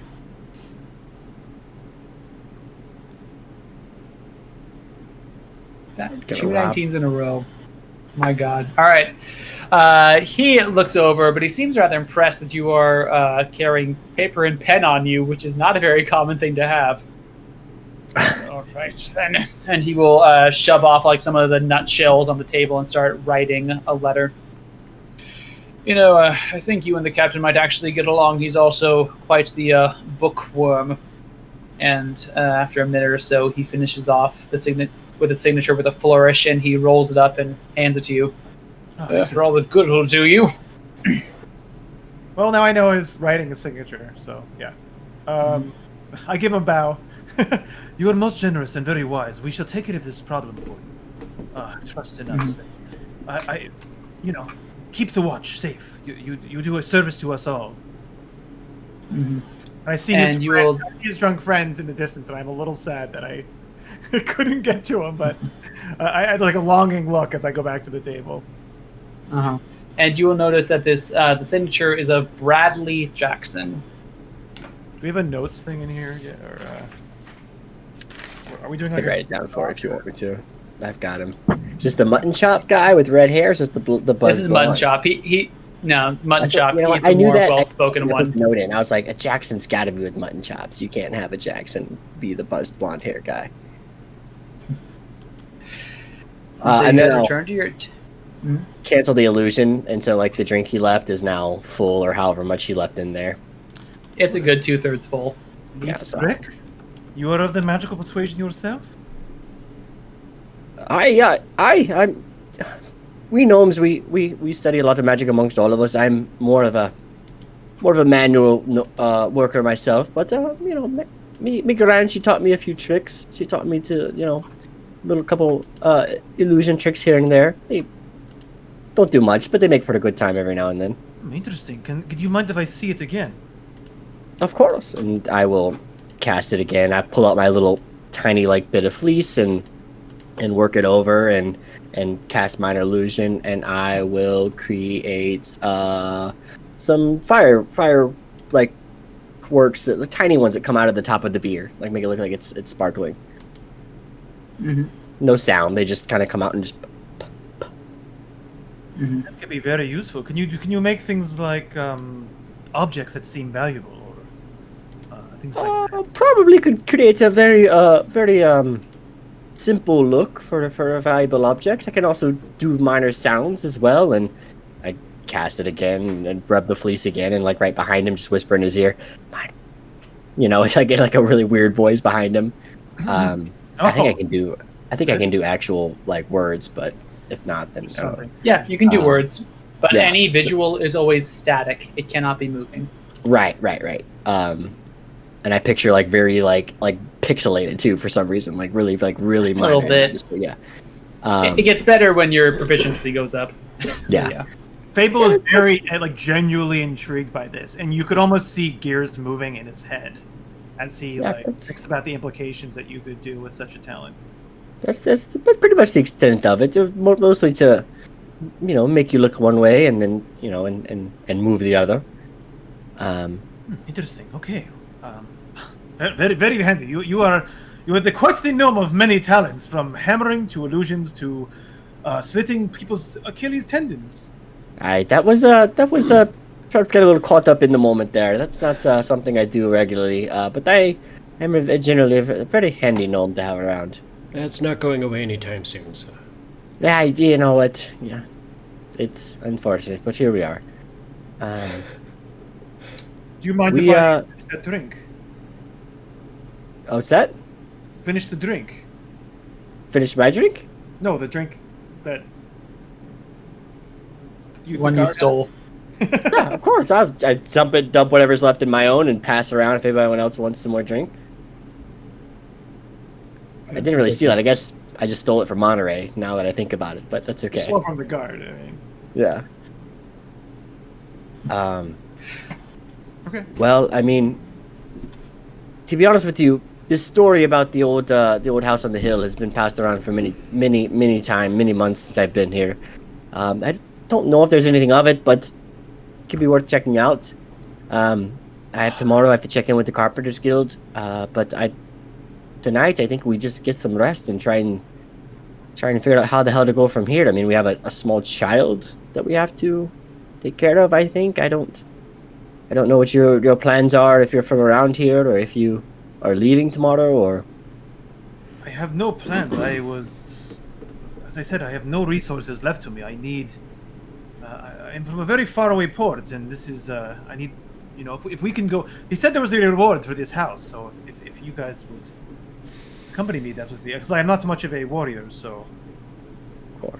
I must admit that I do wish to purchase myself a ship one day, and if I'm ever to be a captain of my own ship, I'll need quite a bit of coin. Sure. I feel like this might be a good start for me and for the rest of us as well. What else? Are you sticking around, or do you have somewhere else you need to be tomorrow, or? Nope, this was my destination from the get. I'm sticking around for a while, and I guess apparently not a day into town. Didn't even get to see the town. We're gonna go ahead and investigate a haunted house. So. I mean, Tomorrow it's haunted, but how much stock do we? It almost sounded like. I mean, we should be on guard. This could be. I've often heard of thieves and rogues using such a guise to disguise their movements. So You think it might be pirates, sir? I always think it might be pirates, right? I mean, they're everywhere. You never know. At this point, that's our best bet. It's a fair point, sir. It's a fair point. Omiros, Just if you want saying, to... from what I know of my own home plane, I guess, don't discredit hauntings. They can be a real thing. Very wise. I have heard many Omiros, terrible stories of all sorts of undead, nasty things. Yes, what you need. If you want to meet me up early in the morning, I can come over to the goat, and I can show it around town a little bit. I have to swing by the north side to check in, but you're welcome to get some early air with me and walk around and kind of establish the lay of the land. That'd be nice. I'd like to get a lay of the land, know where I'm at. Plus, I'm probably gonna be up earlier than most. I think we told Maya to meet us here in the morning, so perhaps we should all meet here at that time, or do you guys have other affairs to take care of? I got nothing. I just got here. Yes, no other affairs. I thought we were all meeting. So I've been sleeping on a ship for quite some time, sir, so wherever I sleep tonight is just fine for me. I've been sleeping in a pit I dug with a random piece of driftwood for the last month, so I am quite looking forward to a bed. I'm not going to lie. I hope Maya puts you in a pit tonight, like just like a pit in the backyard, but just With a piece of driftwood. just drift. Yeah, just a wooden bed. Just a Sleeping on wooden the bed. floor. The exact No same mattress. piece. It's actually Sleeping the on same the- piece of driftwood. It followed me around. You get a piece of driftwood out just under the dirt. Yeah, that's very nice. It's very, very, very comforting. Well, I believe with that, I'm going to head home for the night and meet you fine folk first thing in the morning. I'm going with you, right? Of course, you're welcome to stay. I think I can fit one other similarly sized folk in my abode. I have to move some plants around probably. A small pile of straw would be just fine for me, sir. Oh no, I'm sure we have some hammock or cloth we could string up for you. Oh, very nice, sir. I'm used to just finding a beam or whatever it is that I could cling to while the ship is tossing and turning, of course. So with that, I will polish off my beer and begin to head out if no one else has anything else. I do want to do something before I go to Maya's, but you can do other stuff. Okay. So Monterey and Jack, you guys break off for the evening, going a little bit down the street to where there is a number of small houses. Syd, you actually rent a room from a kind of a lodging house sort of deal.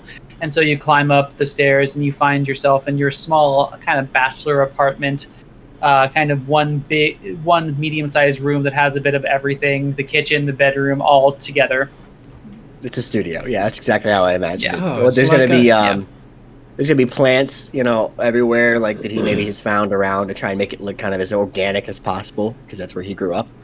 And maybe like some books here and there, just some sort of like study materials and like drawings of ships, maybe even like a model ship, things like that, all over because like he's kind of obsessed with that. This is a mansion, sir. Oh, thank you kindly. We've been in Saltmarsh for a while, but try to remember me roots and be comfortable. And he'll kind of look off in the distance and he'll say, "Well, stop your panicking. We're home. We're home. We're home." And he'll walk over and pluck a gold coin off of the mantle and kind of put it in his pocket. Are you talking to the plant, sir? No. Well, I'll explain it later. It's a bit complicated of a story. Let's get some rest. You look like you could use a night's rest, and I will string up whatever fabric I have, make a hammock. I'm sure I could tie to something and create a makeshift bed for him. My bed's probably also makeshift, so very similar. I'd try and just flop into it and just flop right onto the floor. You gotta ease into it, nice and easy. Slow and steady. I'll hold it for him, when you're letting your child in for the first time. Get on the other end of it and kind of wobble a little bit, and then finally just accidentally flop into it. You'll figure it out. Oh, that's tricky, sir. Eventually, the two of you bed down for the evening. Meanwhile, Omiros, you go upstairs and find the bedroom where you find it. It's nothing special. It has a mattress that is quite lumpy, but the sheets are mostly clean. There's a bit of a smell, but definitely serviceable if nothing else. Seeing all these, I'm gonna go back down the stairs and try to party with the dwarves. Roll me a charisma check. It's probably gonna go with charisma. Can I roll persuasion? Sure. I'll let you get away with persuasion.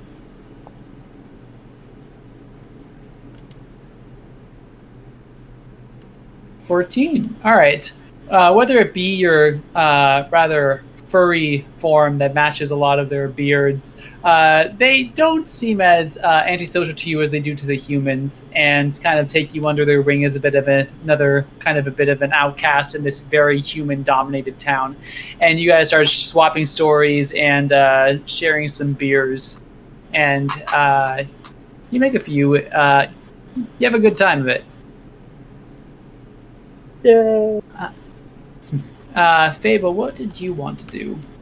I wanted to basically take the alcohol that I got, the rest of the alcohol that I got, and I want to sneak out with the alcohol.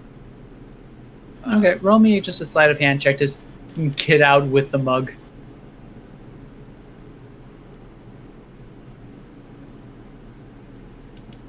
All right, that 10 with a 1. Okay, but yeah, so you're able to get out without anyone noticing you. And I'm kind of looking at to see if anybody's following me, but I want to go as quickly as I can to the dock or to where the water is, to the water line. Okay, you actually walked inland to get to here, but do you want specifically the ocean, or will a river do? An ocean. Okay. In that case, you are walking pretty much where Maya's house was, because it was right on the bluffs, and you're just going to pass her house, and you will be right on the bluffs. Okay. Yeah, I go. And if anybody was watching Fable, he'd be almost his kind of normal confidence is gone. He's kind of looking kind of a little paranoid. And as he gets to the ocean, he kind of this look of confusion and a little bit of fear at first, and then kind of his face kind of settles into determination, and his eyes glaze over as he kind of almost strangely puts out the mug of beer and just drops it in the ocean, and starts kind of just whispering to the expanse of emptiness that's before him. And I don't know how much we'll do in public. Do you want to do everything in public, or should I? It's episode 3. It's fine. Okay. Yeah, and so obviously they know I'm whispering to if there's something warlocky going on, but just kind of hoping that it accepts this token and also that, the little bit of this magic, and I did some magic now and kind of asking about that, and also asking about illusions. Hoping this offering might be enough to give me any insights about it, because seeing Syd use illusions more than once now, to give me any insight into illusions. Yeah. So you pour somewhat consciously the alcohol into the water as it crashes in the waves, and you see tides swell up, and it crashes higher than before, and you feel the spritz on your face. But other than that, no response, nothing out of the ordinary. Okay. I guess so. Fable almost gets a little frustrated and confused again, and then just kind of nods his head and just like leaves the glass there, doesn't even realize it, and walks back to Maya's house. Does the special knock? Before you get there, Maya, about an hour after your friends leave, your mother comes back down from the loft and says, Maya, those people you brought over, how well do you know them? Well, Syd works on the boat from time to time. Mm-hmm. The others, I just kind of met today. Because I swear I just have this feeling that feline fella, I think he did something to me. Yeah, he kind of, I don't know if he meant to use a spell, or if he just got caught up in the moment of kind of talking about what I did. Well, honey, no matter how you spin it, either that young man is either sneaky or plain stupid and not know how to use his powers. Mom, either way, that's not a... He could be new to magic, and you know how we were when we were first starting magic. Well, yes, but you had me to teach you and help you how to control it. Who's helping him? I could help him. Kind of concentrate. Sweet, I would just feel much better if you just stuck with Fred and went to your job and just stayed safe and not went out very far like you did today and get beaten by sharks. I'm alive. I'm fine, Mother. Mama. She pulls you in for a hug. I hug her back. Mama, I swear I'll be fine. Oh, I'm getting southern now. I just want you to be safe, and I'll worry about you. I know. And you raised me to be like Dad. Your dad. Alright, well, this is getting on sad enough. Hey, okay, that cat. You feel he's okay to let in our house with his magic and do nonsense and such? I will keep a watchful eye on him. I swear, Mama. If you see him doing anything with your brother, you let me know, and I'm gonna kick his little furred butt out. He might try to eat him. Mama, I'm not there. I'm sorry. Mama, I will make sure he gets... You won't have time to kick his furry little butt out, because I'll probably kick his little furry butt dead. You know how I am about Theo. Well, honey, if you're gonna try and kill someone, I feel you'd have better luck with your magic than with your feet. No offense. And you're not wrong there, Mama. Alright, well, I'm getting to bed. Try not to be up too late, alright? I won't. Alright. And she goes back up, and maybe an hour or so later, you... Knock, knock. And there is Fable. Fable looks up with you, almost like hat in hands kind of look. Like, kind of like a little bit ashamed. Lady Maya, thank you for staying up. I kind of come in. I take a second. Yeah. I stop him. I'm like, did you mean to cast that spell on my mom? He kind of looks. He's looked down. He looks up at you. That is something I wanted to talk to you about. Just real quick recap. On the ship, I did see Maya do magic. Yes, you did. Right? Yes. I would have Uh, assumed. I wanted to actually talk to you about that, and I'm glad we have a one-on-one time. So did you know that I was? Did you hear at this part where I was trapped on that island for a month? Yes. I did hear that part. Yes. So I am normally just a merchant, and you pick up a little bit of knowledge here and there, but something happened to me on that island. A couple of weeks in, I started to develop what you would say is magic, and I cast Prestidigitation, and I can't remember what that does exactly besides letting people. You can make a puff of smoke, light something on fire, Puff of smoke, put out a perfect. fire. I do a puff of smoke. And I do not know. I saw lady, you were very proficient in the magic that I saw. You did quite amazing things with electricity and the like, and I don't want to be too presumptuous, but you seem like a very kind and gentle person helping that the girl, and if you would, I do think I might have done something to your mother. I feel horrible. I did not mean to do that, but if you would find a kindness in your heart to maybe teach me some of these things, help me control it. Like you must have had years to have such mastery. My mother taught me how to kind of control. And I'm still learning myself different skills. The main thing is concentration and focus. Do you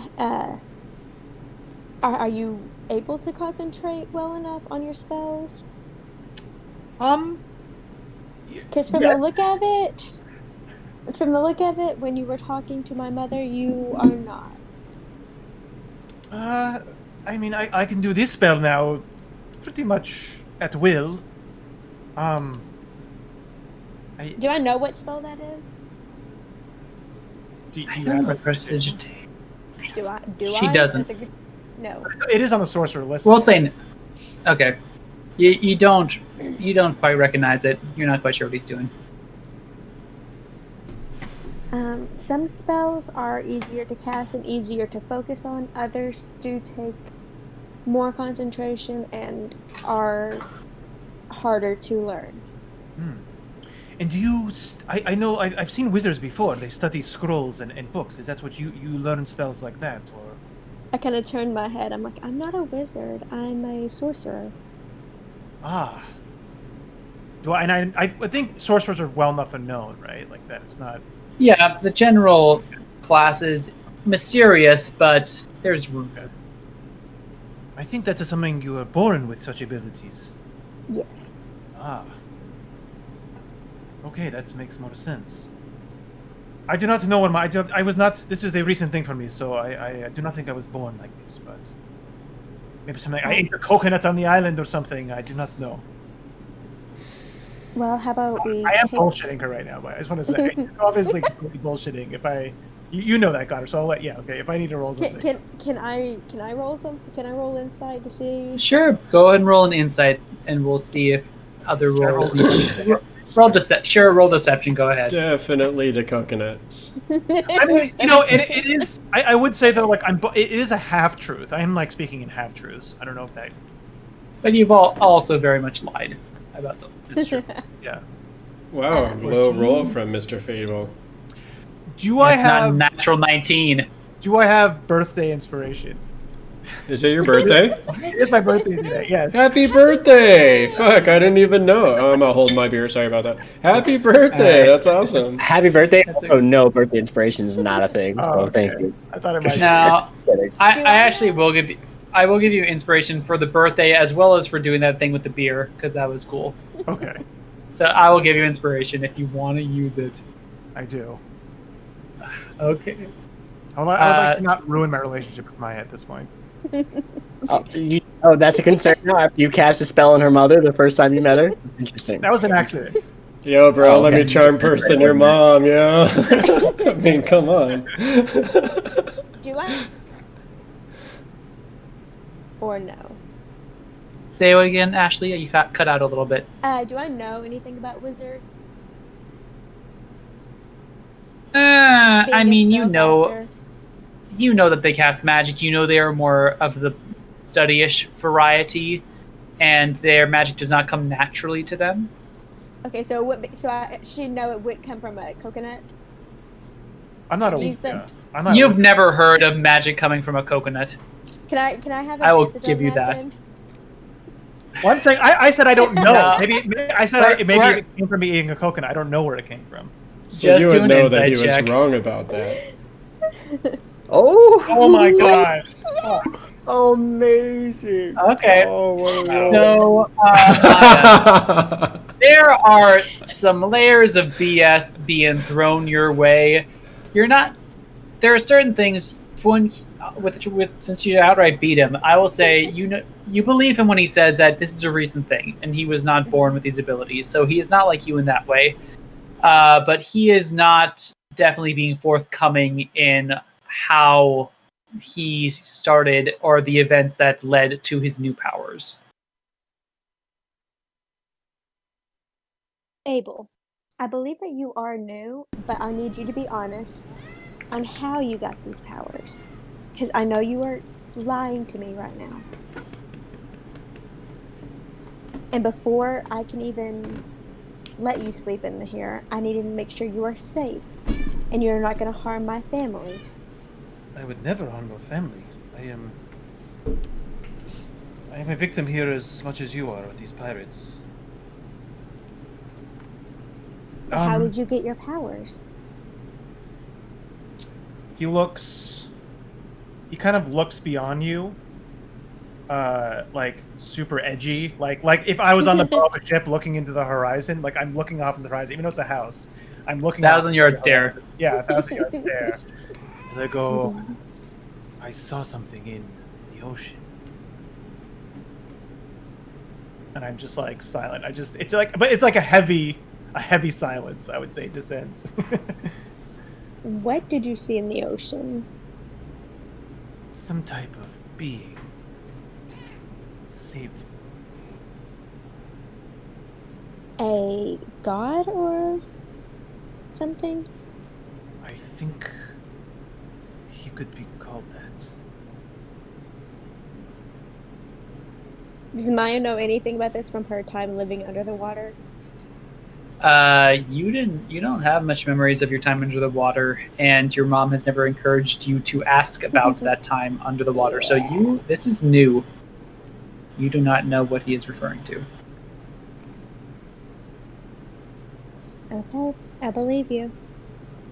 It's Just a lot has happened recently, but I am sorry for you. You don't know who you can trust. The magic is so new to me. I often find myself without a ship under me in troubled waters, if you know what I mean. But again, I apologize humbly, and if you could assist me in any way, hopefully we can also help this girl. And I also will tell you really quickly about the ghost thing and about making some money and meeting up with them the next day. we've been here less than an hour, or less than 12 hours, and you're already wanting to go. We have a little girl we need to take care of. We can't take her to a haunted house. Protecting one is better with coin in your pocket, no? Yes, that is true. But what are we going to do with her? We can't take her to the haunted house. And I don't know if my mom will like having an extra child to look after. I think this is best discussed tomorrow when we meet the rest of the group. Okay. She kind of, Maya, after her discussion with her, or before the discussion with her mom, kind of set out some blankets and a pillow for him to sleep in the living room. Virtual palace. Well, Alright, this and with is that- where... Yeah. Sorry, go ahead. This is where I'll be sleeping. If you need anything, I will be upstairs. Thank you so much. I kind of like dig a little. I got the cat thing and the blankets to make a little nice. No Some claws.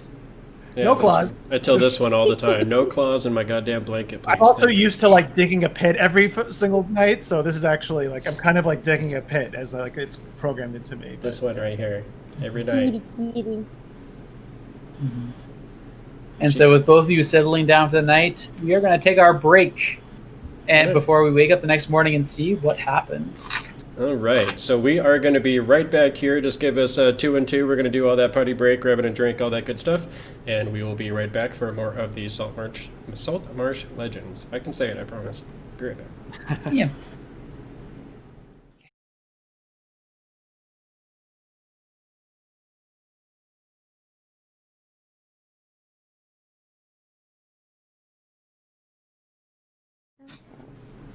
So we are back, and Connor has just set us up with second level. So we are just quickly getting our characters upgraded to that second level before we move on. So please join us for that process. I know It is How many a hit dice did I process. get back? You get all of them back. No, I'm saying how many hit dice did I roll? just You just rolled 1, but you start off with both of them after a long. I'm Rest looking of at the this number level. that I rolled. I forgot. Oh, what I you rolled. get to add 5 HP to your max HP. Okay.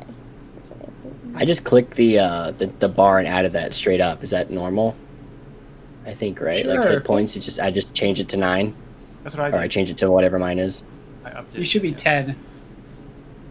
But I was -1. I rolled a 3. For minus first 1 level, is- well, yeah, but that gives you 2. But you start off with, you don't get minus for your first level. It's automatically going to be just the maximum die plus your Constitution. So you should have started off with 8. So 8 plus 2 is 10. Oh, I see. Okay. So instead of the Listen. -1 from the Constitution, it's a 0 for the first level. Yeah, for the first level. For the first Okay, level, cool. yes. All right, listen, I'm not gonna argue. That 1 hit point's probably gonna be the thing that keeps me in this one day. Right. All right. So all. Any other questions, or shall we jump back in, guys?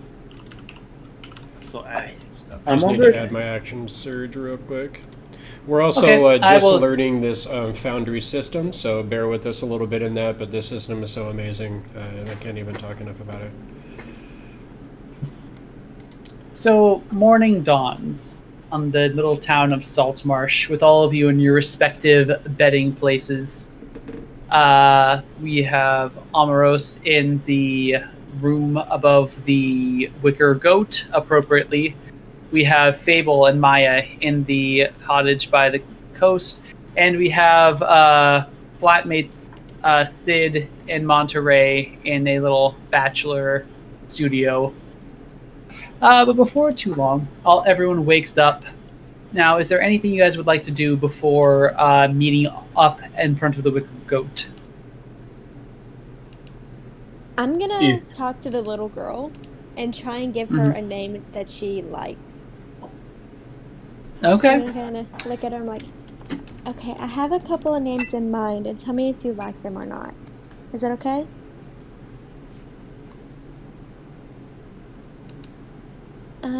Do you like the name Nevea? Would you like to be called Nevea? Okay, so not Nevea. What about Annalise? Do you like Annalise? Okay, so that one's a maybe. What about... I had another name and I forgot it. Brooke. What about Brooke?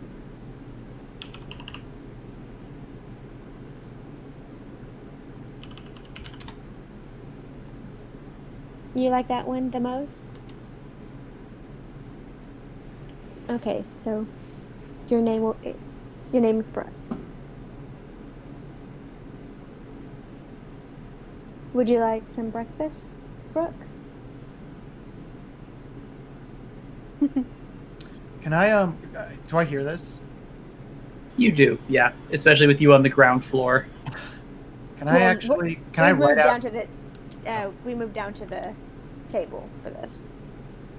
I'm gonna write out the name Brooke on some of my. Let me type it because I know there's different spellings of Brooke. How fancy you getting there, Ashley? You getting that E in there? For sure, she's putting the E on the end. 2 E's. No, that's Brooke. That's Brookie. It's just Brooke. Where are you writing it? I think you can do it in the chat of the Foundry. I don't know how to add a class feature. Oh, there it is. Yeah. Yeah. So it's Brooke with an E. Yeah.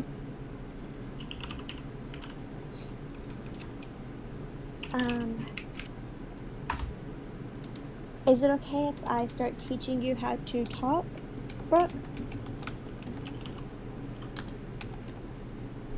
So it'll be easier for you to communicate with us?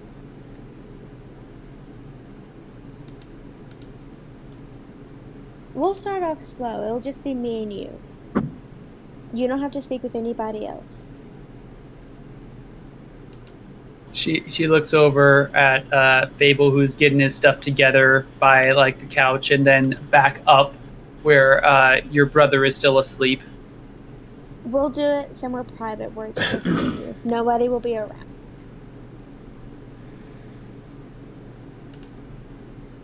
Okay. Now, about that breakfast, we're actually going to go meet up with some people, and me and them have something to discuss. Do you remember the guys from last night, or from yesterday? The ones that saved us? I'll be joining them. Yes. And him too. I wanted to, if I heard that, I wanted to actually write out Brooke's name, like in a fancy way on some paper. Mm-hmm. I'll hand that to Maya. I'll wink at Brooke.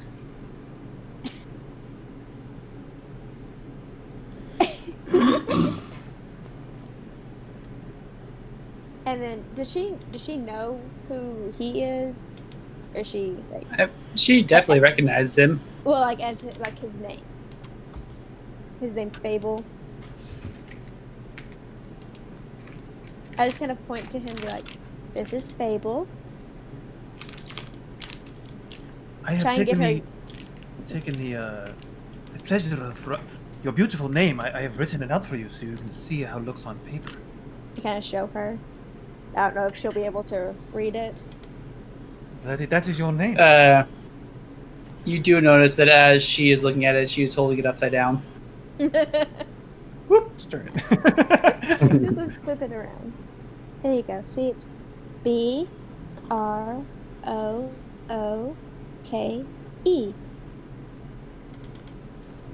Brooke. You see her looking over at where breakfast is being cooked much more interestedly than this piece of paper. We'll get you some breakfast, sweetie. All right. And anyone else would like to do something this morning? Before we all meet up. Me and Syd were going to meet up earlier than everybody else, so Syd can take me around town. Oh, I thought we were all going to get the tour. Yeah, I think I wasn't sure. Almost, I think it's best we just wait for everyone else to get up in the morning, and I'll we'll head out together and do like maybe a brief tour of Saltmarsh with everyone to have the lay of the land. Would Maya know Saltmarsh more than Syd? Yeah. Probably. Yeah. Because I was there from like age 10 to now. Yeah. So in that case, all of you meet up. Have you? Did you take Brooke with you, Maya, or did you leave her at home? She's gonna be with me for the first part. Okay. Yeah. Just so that way I can introduce her to them with her name. Okay. And so all of you meet up in front of the Wicker Goat with the newly christened Brooke in tow. Oh, what a fine name you've got. You feeling a little better after getting some shut eye? Very good, very good. I kind of look at her. Do you remember their names?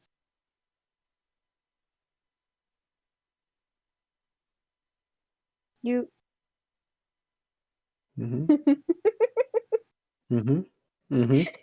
That's it. Yes, that's good. Yeah, that's all you really need to describe each of those. A basic hand gesture probably will sum it all up. So Maya looks at her. She's like, "That's Syd. That one's Monterey. And that one is Omiros. We'll practice this some more later, okay?" She Did you pedals want- behind you away from the other people. Did you want to take her around with us, or should we take her back to your mom's, or what do you think is the best course of action? I'll take her back if we go to that house. Oh, okay. Fable told you about the house, huh? Yes. I don't Well, think it's a good idea, but I should pop into the Carpenters Guild first, I think. okay. If you guys want to kind of look around town as we head that direction, and we can kind of give them a little bit of the lay of the land.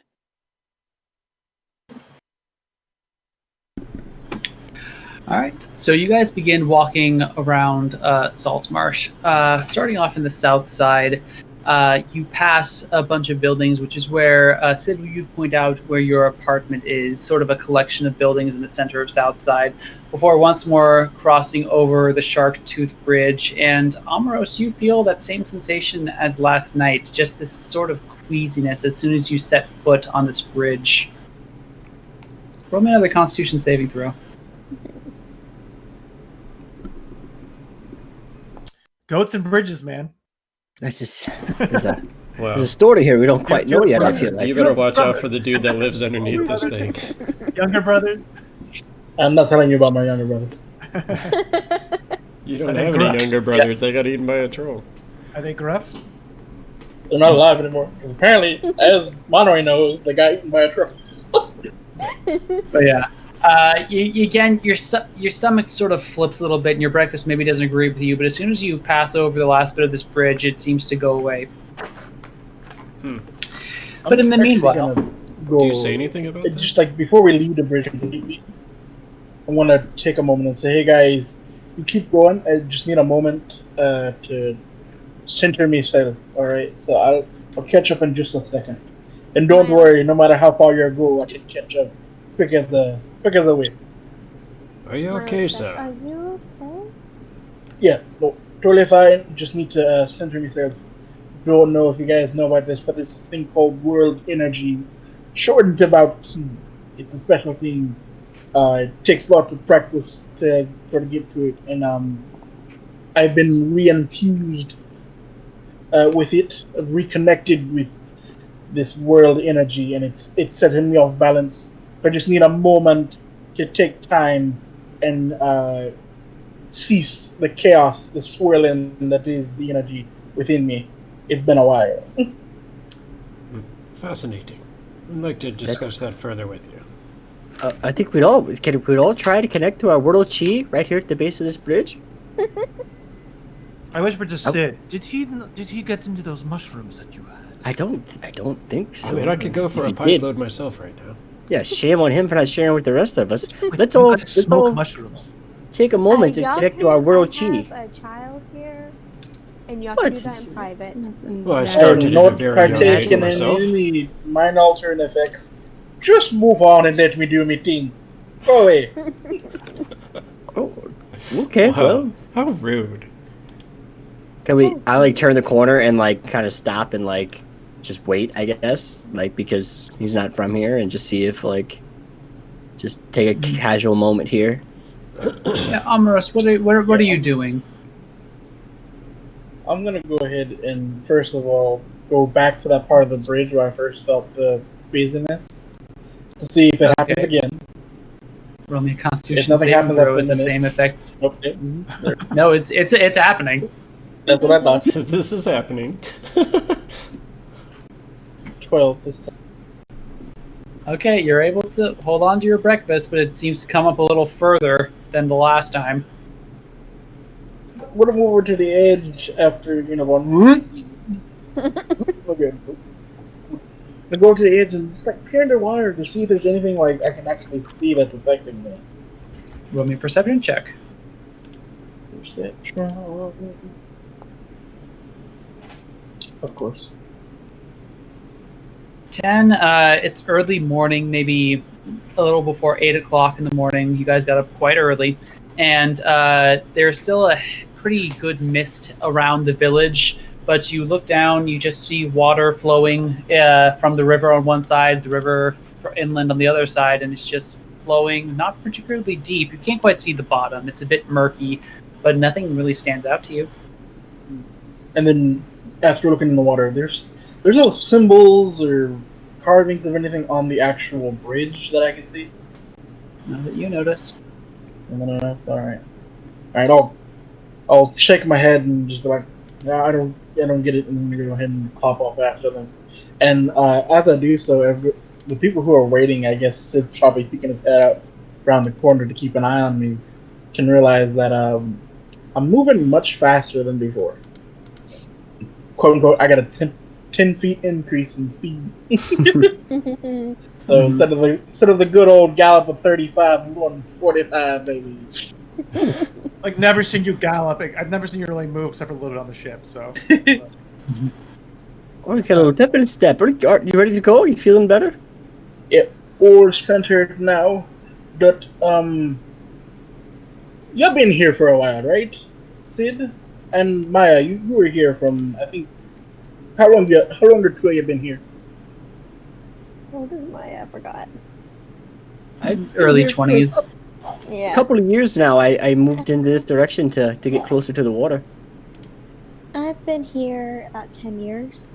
A little over 10 years now. I've probably been here a couple of years myself. That's right, Monterey. You were in the Navy. Forgot. Did any of you ever heard any stories about that bridge there? I think. What does the bridge have a name? Is it a marker of some sort? It is the. I think it's the Shark Fin Bridge. Yeah. Would Maya know anything about the bridge? No. History? Nope. No. I mean, I've heard lots of stories of people casting coins off the edge of the bridge to please the gods of the sea, but I don't think I've heard anything troubling other than that. I just your normal tales that you hear at the old Wicker Goat. I must admit, since I joined the Navy at the age of 5, I've spent most of my time out on the sea.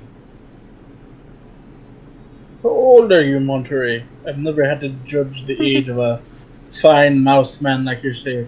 Well, I'm 6 years old, of course. Obviously. Is that strange? A little bit. Oh, well, Considering I'm like Mousefolk, in my 20s. Mousefolk matured around 4 years old, of course. Right.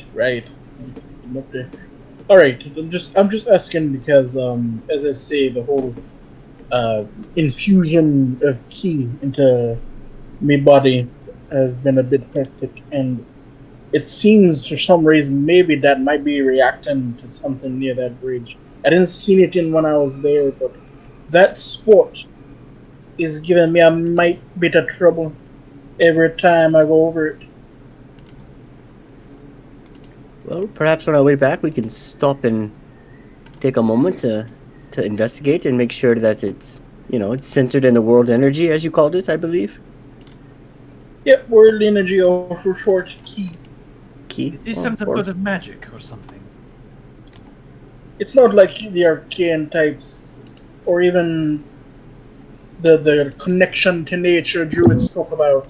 It's something more like it's like part world energy and part inner power, sort of a combination of the two that gets you to be able to do some astounding things. Back in my heyday, I could wonder things with it, but switching over here to the material plane fucked with everything. Now I'm relearning. Take a breath. Just gotta relearn the path we walked forward. The material plane. You are from another. Oh yeah, I'm from the Feywilds. I don't even know if I've even heard of that, honestly. Yeah, don't. No. I think I've heard of it as a gnome. I feel like gnomes have like a weird, like forest gnomes specifically. Have heard of the Feywild and sort of like fey creatures crossing back and forth, but probably not enough. I mean, I'll say you've heard mention of it, but you don't really know very much to go off of. Yeah, I think Migran has talked to the Feywild before. But let me take a check here. You said which would you want me to roll? Arcana? I will let you do Arcana, and I'll give you advantage. Or Nature? Arcana. You said Arcana. Okay. Yeah, I believe Migran's mentioned the Feywild before. It's a very interesting place. I've never been myself, but I would be. I'd love to hear more about it over another beer in the future. Mine So your just kind grand of has takes told you- Brooke and puts her behind her because she's just like, this is weird. This is they're on something, kind of vibe is what Maya's feeling. Underdark mushrooms. So I would say, Sid, with that natural 20, your gran has told you some tales before you left home, and a lot of them were about this strange place called the Feywild, which is basically another world kind of layered on top of this one, but much more strongly magical, and as well as much more strongly chaotic, much more beautiful, but also more confusing, more deadly, more emotions just packed into a small spot. And you would know that this is the place of Fae as well as elves, where they originated from, but they left many years ago.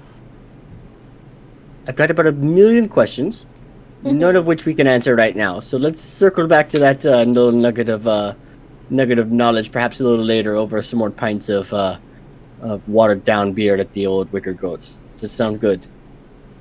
Sounds good to me. I made some friends last night drinking with the dwarves, although I'm not entirely sure why they got the whole segregation going between dwarves and humans.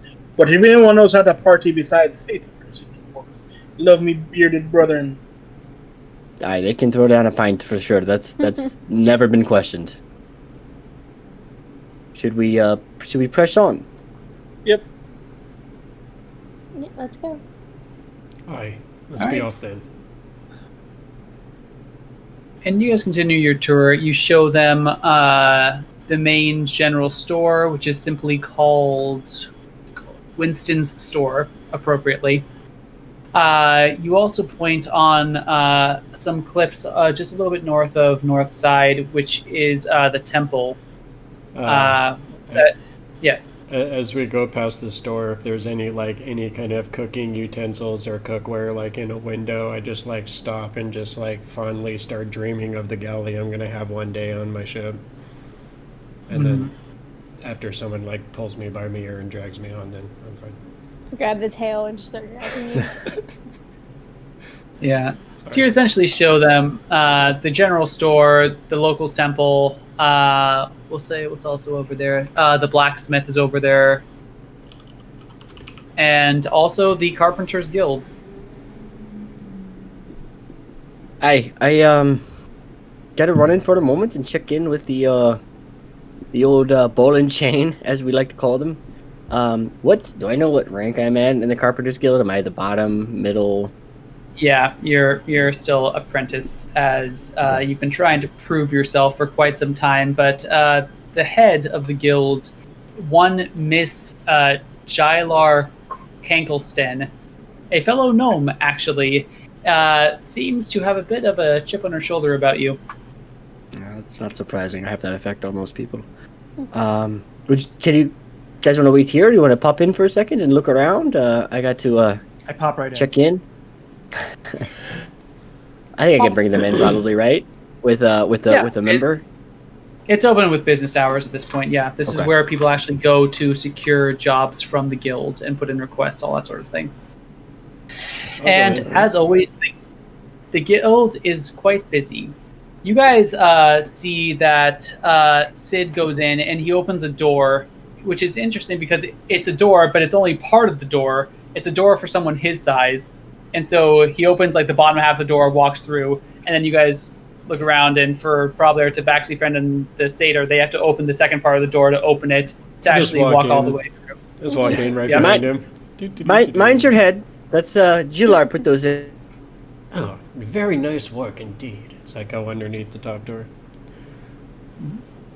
And you notice that this building is impeccably well made. You Then when see she that took no over expenses the been- guild. You see no expenses been spared. Everything is brightly polished. The floors look like you could eat off them. And there is a nice set of furniture for gnome-sized people, as well as regular humanoid, pretty much everywhere. This is black And- walnut. It doesn't grow in this area. It had to be imported from about 200 miles away. It's very expensive wood. Oh, you don't Sorry. say so. Syd! And you see a man rushing towards you, another fellow apprentice in the guild. You know him by Mario. Rather darker complexion with short curly hair. Syd, where Mario. have you been? It's It's Mario. Mario, I was on a job yesterday, and it went bottoms up. It was not good. What's going on? What are you yelling? Kegelston has been seeing you for since yesterday. Why didn't you come? I was on the way, and I was finishing a contract up, obviously, and it took a little longer than expected. I guess I will check in with her now. Yes, go. She's already in a terrible okay. mood. Okay, thank you, Mario. Mario. They don't own that name, damn it. They don't own it, but they kind of do, don't they? Just by do, association. As long as nobody's eating spaghetti, we're okay. On the way in here, there hasn't been any like official like workstations or desks, or there's no like scribes, anything here, right? Nothing. There actually are. You would see that there is sort of a front desk that Mario actually ran out from behind, despite some people waiting. And there was a short line of people apparently waiting to put in orders for the guild. But that's really, you guys are in the front room, and there's sort of a waiting area. It's sort of a lounge, but you see Syd just goes underneath the desk, and he opens the door to go back behind a closed door. I kind of walk forward with Syd, and as I know I can't follow, but can I try to get a look at all the documents on the desk? You can give me a investigation check with disadvantage. Ooh, that's not gonna go well. I'm sitting in the gnome-sized chair Mm-hmm. and feeling like it was just made for me. Yeah.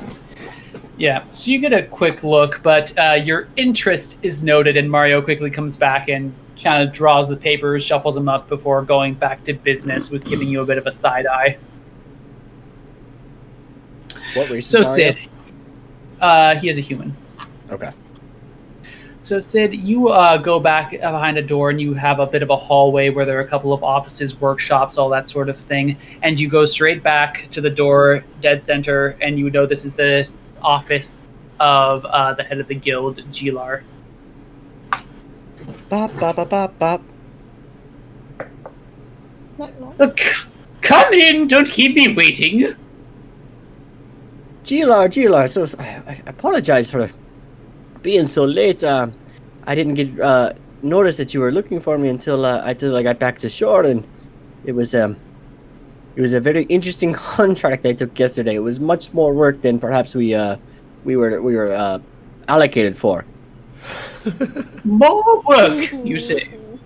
Of course, Yeah, yes. just I inspected the boats as per our recommendations. I even made some on-site repairs very quickly to make sure it was seaworthy, to better investigate the sturdiness of the craft. Upon that, we discovered there was an anomaly on the sea that hindered my further investigations, and after a series of further investigations, I determined that the craft does in fact need much more work than was originally anticipated. And which craft are you referring to? Of I course, seem to I'm talking- recall by your report that you scheduled yourself for 3 repairs of 3 different vessels yesterday. Which are you referring to?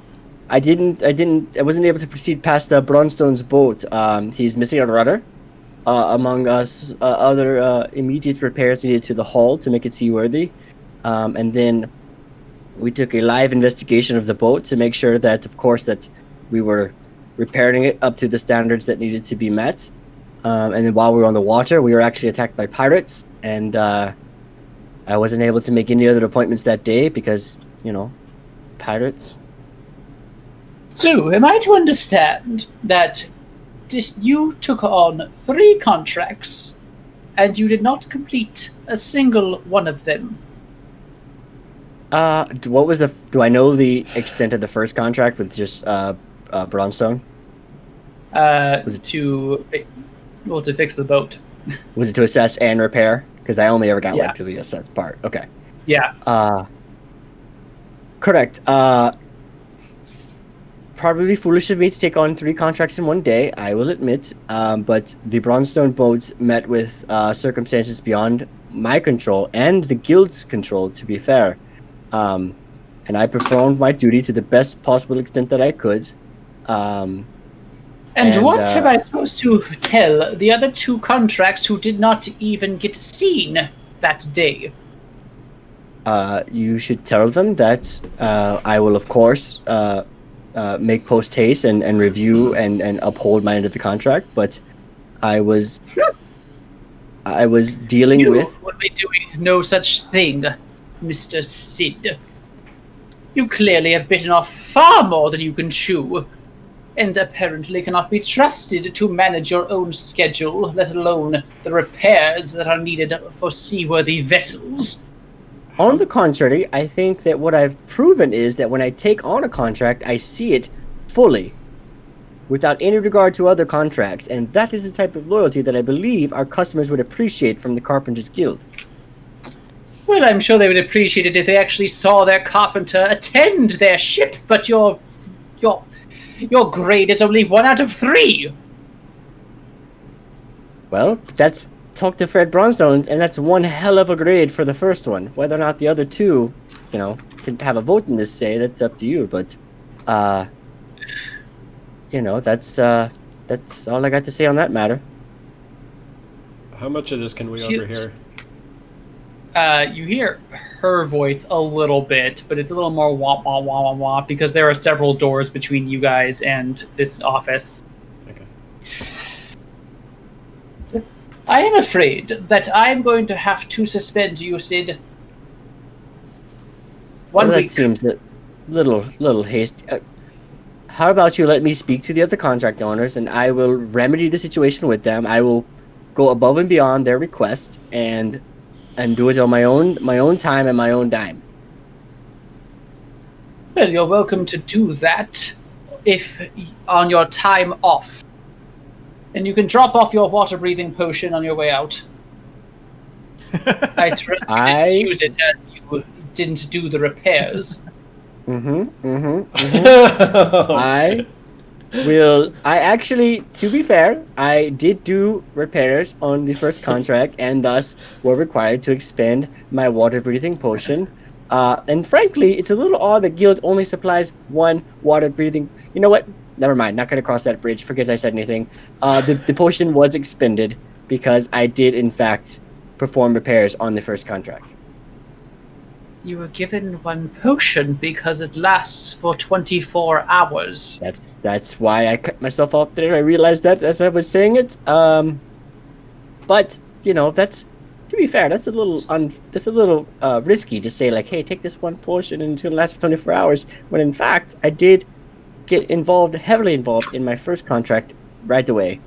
It's Seems like So it's more two- on you than on me. We should perhaps create water-breathing potions that only last for 2 hours and perhaps not 24 hours. That seems like You see just a her recommendation. face Put that starting in. to turn red.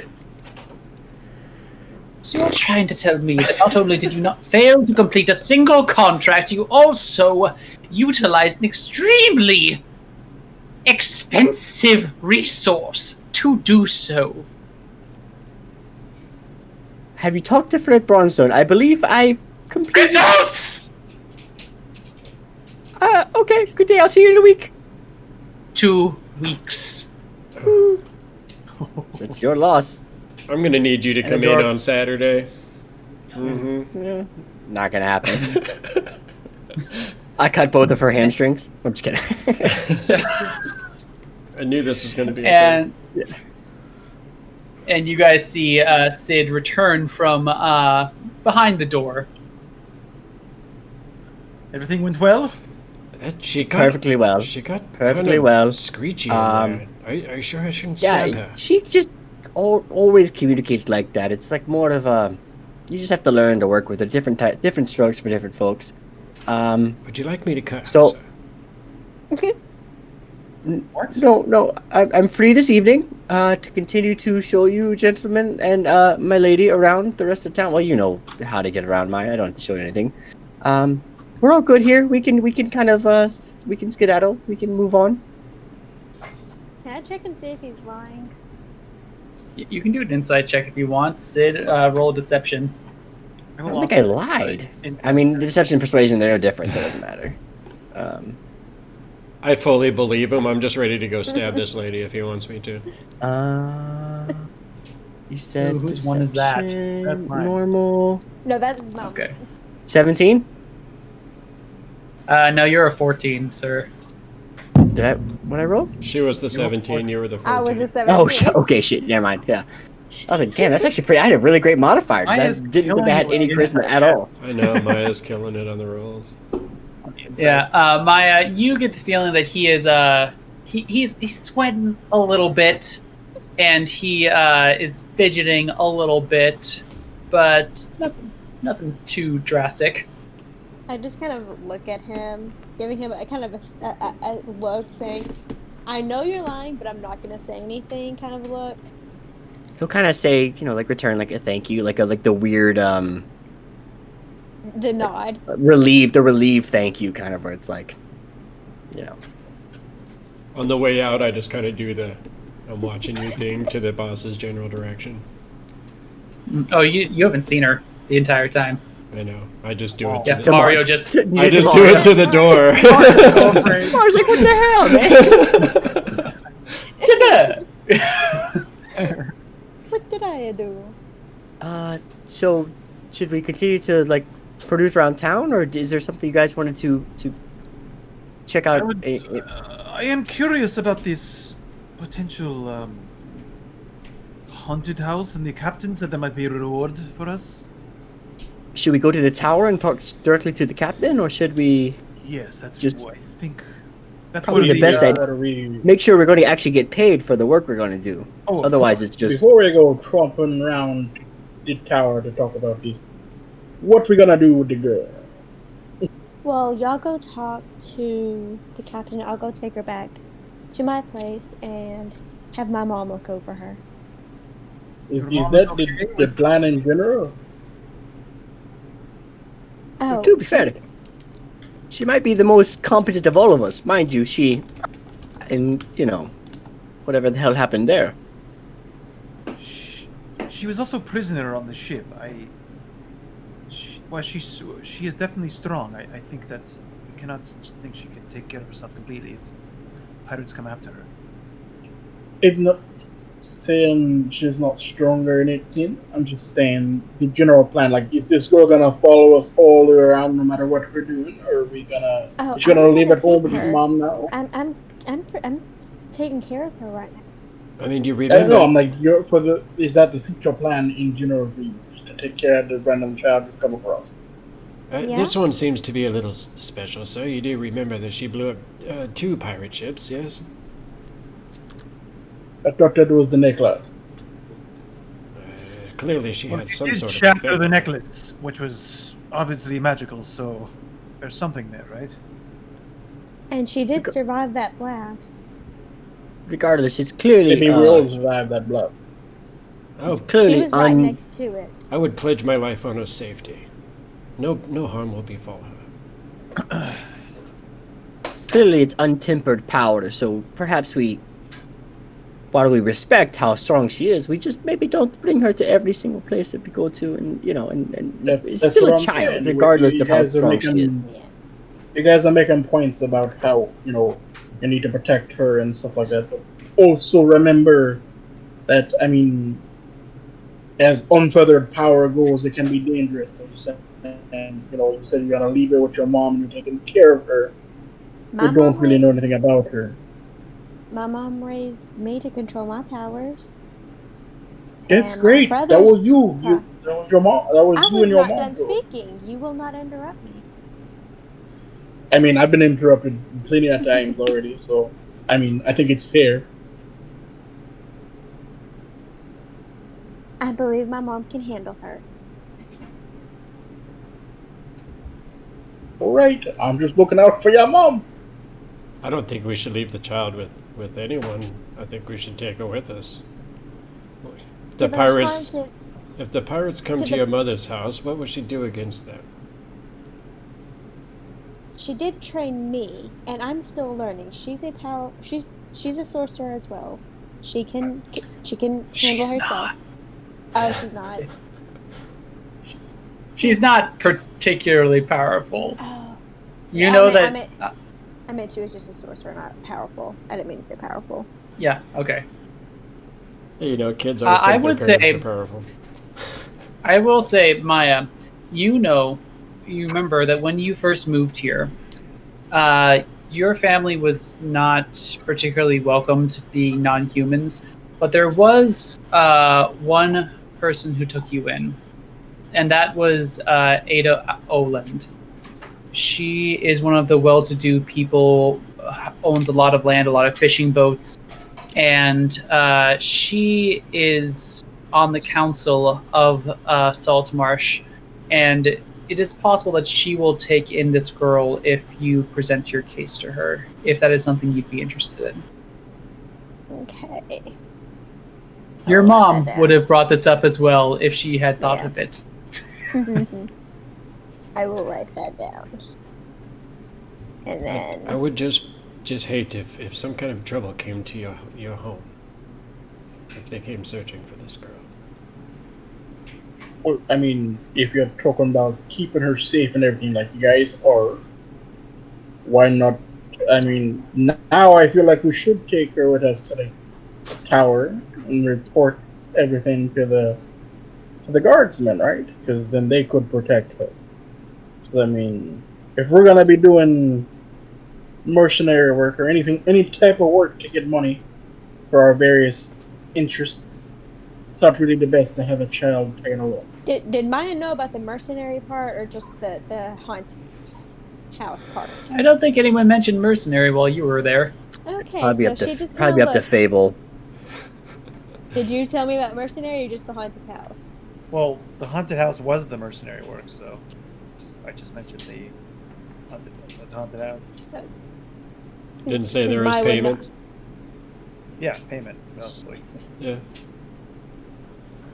It's kind of just people for hire. I don't know if it's necessarily Yeah. mercenary.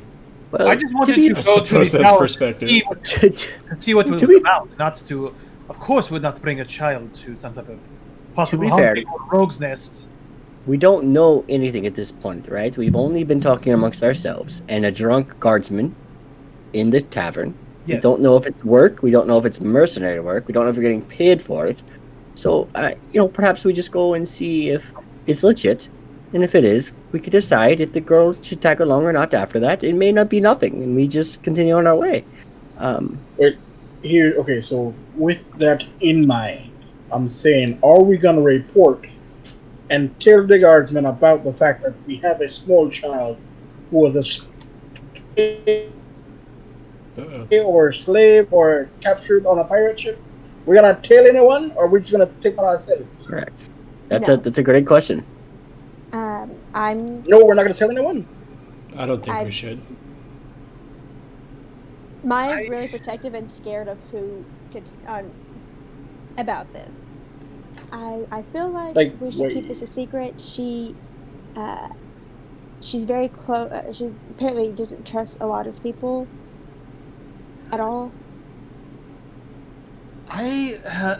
Just a quick interjection, Omiros. I see the wisdom of what you say, but in my experience traveling and selling goods across the Sea of Fallen Stars, I have seen all kinds of guards, and why some are honorable, and some are less so. And I don't know much about this city, but perhaps if some of the guards might be on the take from some pirates, it might be not be the best. We don't know who we can trust. I don't know if Syd or Maya know any of the guards, but you say this now, but last night you had no problem telling the story about pirates and exploding to the guards. So I'm a little confused here. You're talking about being why did that not come up last night? We did leave out the bit about the child, so that's what I'm saying, though. I mean, like, we told pretty much the entire story. Why did we leave out the part about the child? To be honest, I don't know if I really have a good answer for that. I just feel like there's something about this child that needs to be. I think we're all curious and a little taken aback by the exchange between the child's, her voice, the seashell, the water. I mean, it's like a whole thing that's like we can't wrap our heads around right now. So it seems like it's better safe than sorry to leave out the more majestic and unnerving part of the story for now until we get a better grasp on what we're dealing with. Is she understanding like what we're talking about? Her eyes are following who's talking. But roll me an insight check. Roll me an insight check. Okay, insight. I just think we're dealing with a pirate that clearly was well equipped. The boat was one of the finest vessels I've ever seen. We should be very careful, I think, about how do we tell our story here from here on out, because it may come back and bite us in the arse. I feel like they would be after the girl more so than after any of us. Just saying, besides the girl part, we can't really be careful about how we told the story because we've already told the story. Very true. Very true. That's the story that will get out. We weren't the only survivors. But that's fine. I mean, I'm not saying we can't take the child with us. I just want to get all points out there as we are new to each other, and we seem to gonna stick together to do at least one possible job. So, of course. Can I actually, Connor, at this point, can I look at the scroll that the guard gave me and read it? I think I probably forgot to read it until now. Yeah. First of all, Maya, you think she is able to understand what is being said. And then Fable, the letter is very fluidly written to Captain. Make sure I don't get his name wrong. Eleander Fireborn. The following cat person was kind enough to buy me a drink last night and has some story about an exploding ship and pirates and being rescued from a desert island. But he says that he is willing to take on the haunted house job. Good luck. Sincerely, Bradley Jackson. Well, I was definitely drunk last night. If you guys would be kind to give me 15 minutes, I want to take out my what's it called? My forgery kit, and I want to kind of tweak things, per se.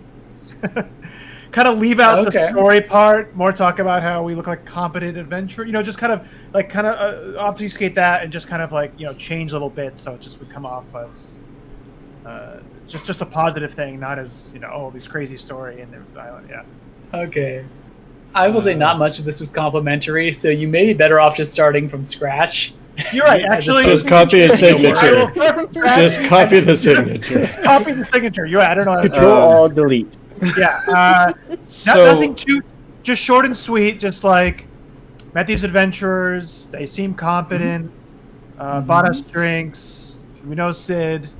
Talks about the ghost job. Then just his name, just like All short, right. sweet. Yeah. Roll me a slight. Are you? I have proficient forgery in kit, sleight- I have proficiency Are in you- forgery kit.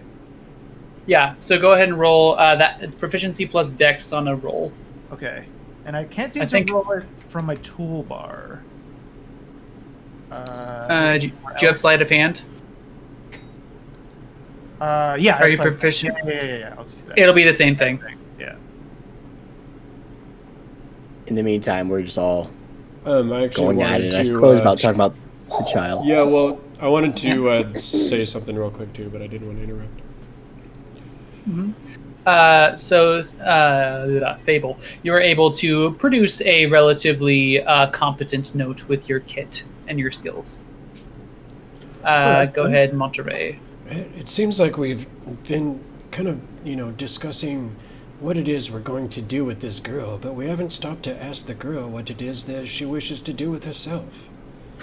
Fair. And I kind Very of fair. look down at her and I say, I would swear my life upon you. Would you be willing to travel with us to this place if I were to protect you? Promise you this. She kind of looks up This for is not Maya for something an you answer. normally ask a 9-year-old child. Monterey. Maya kind of like just bends down to her level. She's like, "We're wanting to help you." Oh, she's bending down to her level now. We're wanting to help you. Are you wanting to travel with us? She gives all of you a look, one by one.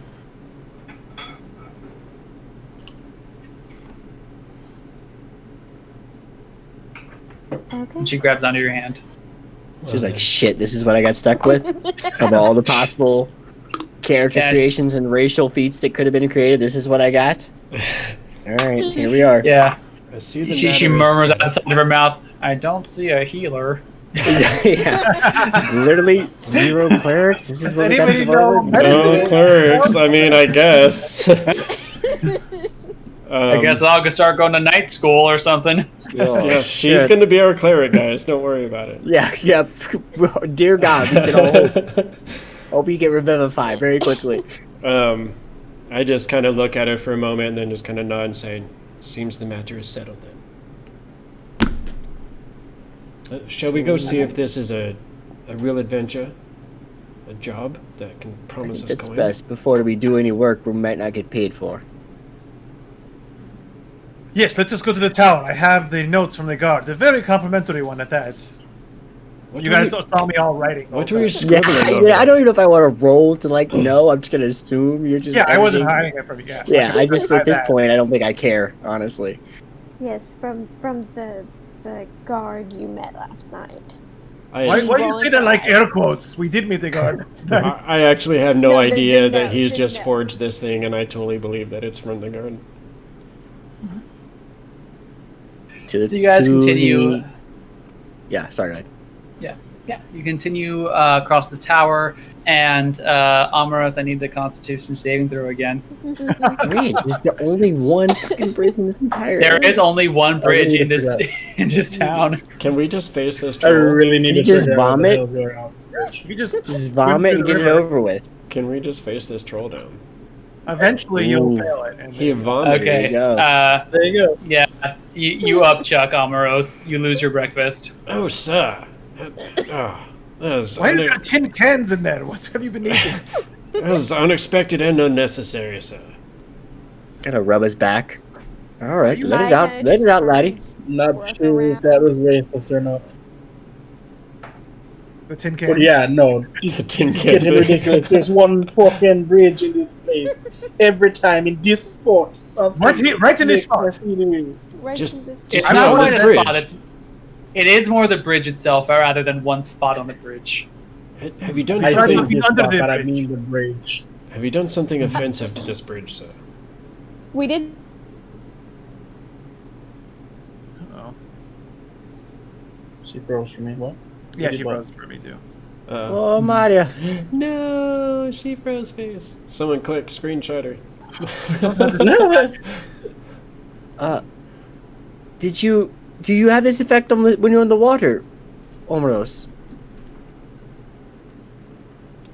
I feel bad because like she told me not to interrupt, and now she's frozen. Well, we have to interrupt her at this point. I mean, there's nothing else we can do. Have you ever felt this way before? Not so far. Just again, I don't know what's up with these breeds that's making me feel this way.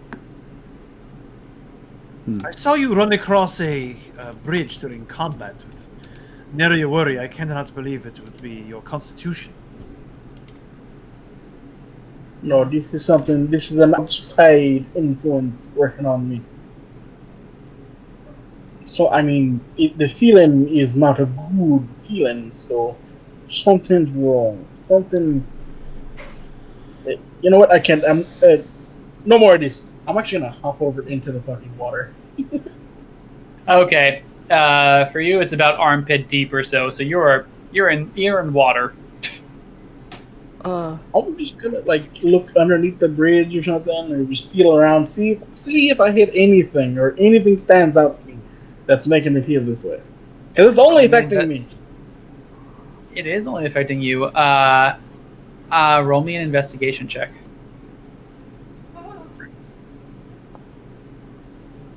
Oh, sorry, Ashley. We'll be fixing this here in just a moment. Don't worry about it. Yeah. With an investigation of 15, you wander around and you notice that as you go under the bridge, there's not a whole lot of room, maybe a foot between the water level and the bottom of the bridge. And again, as soon as you go under the bridge, actually, you also start to feel that same sensation, but having already lost your breakfast, it seems to affect you a bit less than before. And you look around, it is definitely gross. No one is cleaning under this bridge. But you don't see anything that stands out to you.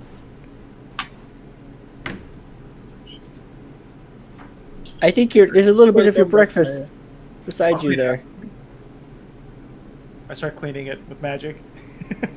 Mm-hmm. Alright, Maya, what were you saying before I hopped off on into the water?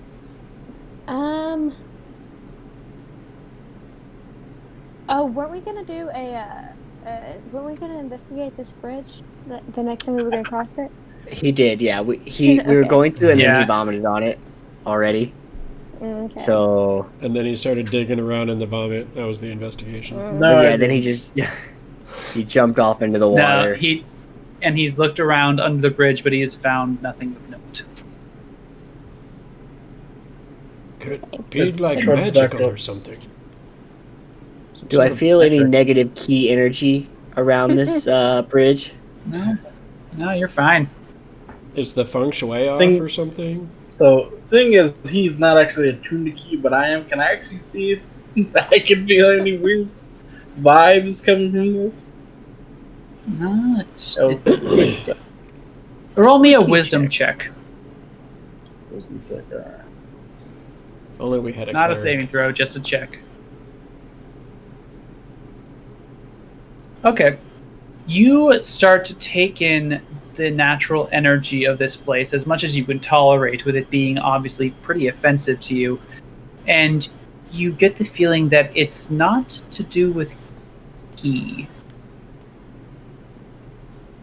You think the natural energy of this place, as far as like balance and elemental attunement, that is okay. There's nothing off on that level. It's something else.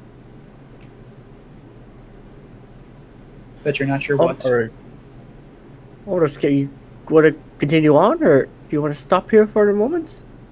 Nope. I've taken all that I can, really. It seems to be not related to my own type of energy, with the world energy, with Q, or even the elemental balance the world needs to be in. Everything seems to be alright, but something's up with this bridge. I mean, curses are a thing, I know for sure. There are a few Fae in the Feywild, not exactly the best type of people to get to know. So, something's wrong with this bridge. And I don't know why it's only affecting me. My granddad used to say, Actually, If you were from a different plane, did not be related to that. Not. That's what I was just the idea that just popped into me head. Like, Well, me and you, it's you're a wise man. right. It might be because I am a fake creature, technically. You are quite wet. I just want to say, you jumped into the river, right? Mhm. Oh yeah. Oh yeah. And is it cold? It's cold out or something, or? It's. I mean, it's not like uncomfortable, but it's cold. It's like 8 o'clock in the morning, and you just jumped into a river. The Lady Maya has helped me come to some realizations, and I was not quite honest with you folk before. I actually do know some magic. Very new to me, and here, I can help you with your wet fur if you let me. Trudge up out of the river. Go for it. I just prestidigitation of. I did not want to say before that I knew, because I'm very inexperienced, and you can just see the water just disappearing on him just by. Can you grow me Patches, longer yeah. whiskers, sir? No, I don't think I can do that. Is that a thing? Is big whiskers a sign of machismo for your people or something? Or? It's very well regarded in mouse folk societies. Well, I cannot do that. I do have potions that can do some of hair growth, and I pull out one of my. I can't help it. It's like automatic. I didn't want to do this, but so I pull out one of my stopper liquids. I'm gonna roll an intelligence check. This can help with hair growth if you rub it into your whiskers. Can I roll something to try and Okay. What is that? 10. Roll me a deception check. Yeah. And if you can sing a bit of Pirelli's Miracle Elixir, I will give you inspiration. If you know what that is. I believe this. Really? It's a Sweeney Todd reference. Can I? Oh yeah. Hook, line, and sinker. I don't think you can beat him, but go ahead. But you're already kind of predisposed towards Fable. Yeah. Do I get advantage because I know? Oh, he's I'm- full of shit. None of Exposed to that. him. No. Not quite enough. It is a weirdly colored bottle. Oh yes, give that here, sir. I would love to try it. Yeah, and I was about to ask for gold from you, and then you see me stop for a second. I'm about to say something, and then Fable just pauses, and almost there's just a hint of a twitch in his face, and he looks at you, and he's like, yes, think of it as a gift for your helping me, and I just hand it to you. Oh, you're most generous, sir. I just kind of twist up my whiskers and dip them down into the bottle, then twist up my other whiskers and dip them down in the bottle, and then kind of pour a little Perhaps bit around read the the base directions before you apply. and just start rubbing it in. Went for it. It's blue. Yeah. What? I got blue, Yeah, blue whiskers, blue all around my nose, dripping down my mouth. This liquid. That's a lot. I hope it stains, and you can be a blue mouse like you already have. Did I do it right, sir? Did I get enough on there? It's kind of a lot. I would take it easy next time, but and do it at night when you sleep. Sorry. Okay, of course, sir. This is the weirdest interaction I've ever had on a bridge in my entire life. Right? With the guy just just vomiting Omiros is and in- jumping into his vomit, and then there's a potion, and there's blue whiskers, and then the child doesn't talk. I don't know what's going on anymore. Take it back To out of be the clear, game. I did not Came out bump of the- into my own vomit. Welcome to Kronos Mine World. Hit the like button, hit the subscribe button. It's only going to get weirder. It's definitely going to do that. You should do all of those Hit things. that follow. Well, I think that was a good high point to finish the night off on. I don't know I think where it to take is. us from here. on that note, you guys definitely should follow all those links that just got posted up there, the YouTubes, the Facebooks, the Twitters. Definitely please hit that subscribe button on YouTube. I would super appreciate that for you. Go hit that like button, all the follows and all the things. Appreciate you. It's all free. Don't only take a second to do. Appreciate Connor so much. Thank you so much for running the campaign tonight. I had a great time tonight. I am just loving this this campaign as it's developing here. It's a great session. Thanks again to Limithron. Your support is super awesome. Can't wait to start getting those maps in use on the show here. It's going to be super awesome. Anyone else that would like to support the stream, please check us out on Discord or all of the other things that I mentioned. I am definitely reachable in all sorts of places. And yeah, thanks to my players here. You guys are awesome. Thanks for showing up and having a good time. And yeah, I can't wait to just keep getting this thing going. So, and most especially, thank you to all of you that are watching. We wouldn't be doing this without you guys here. So thank you so much. We appreciate you so much. And come back and see us again next week on Thursday, Saltmarsh Legends, 6 o'clock. We got you. Have a good one, guys. Thanks. Good night. Bye.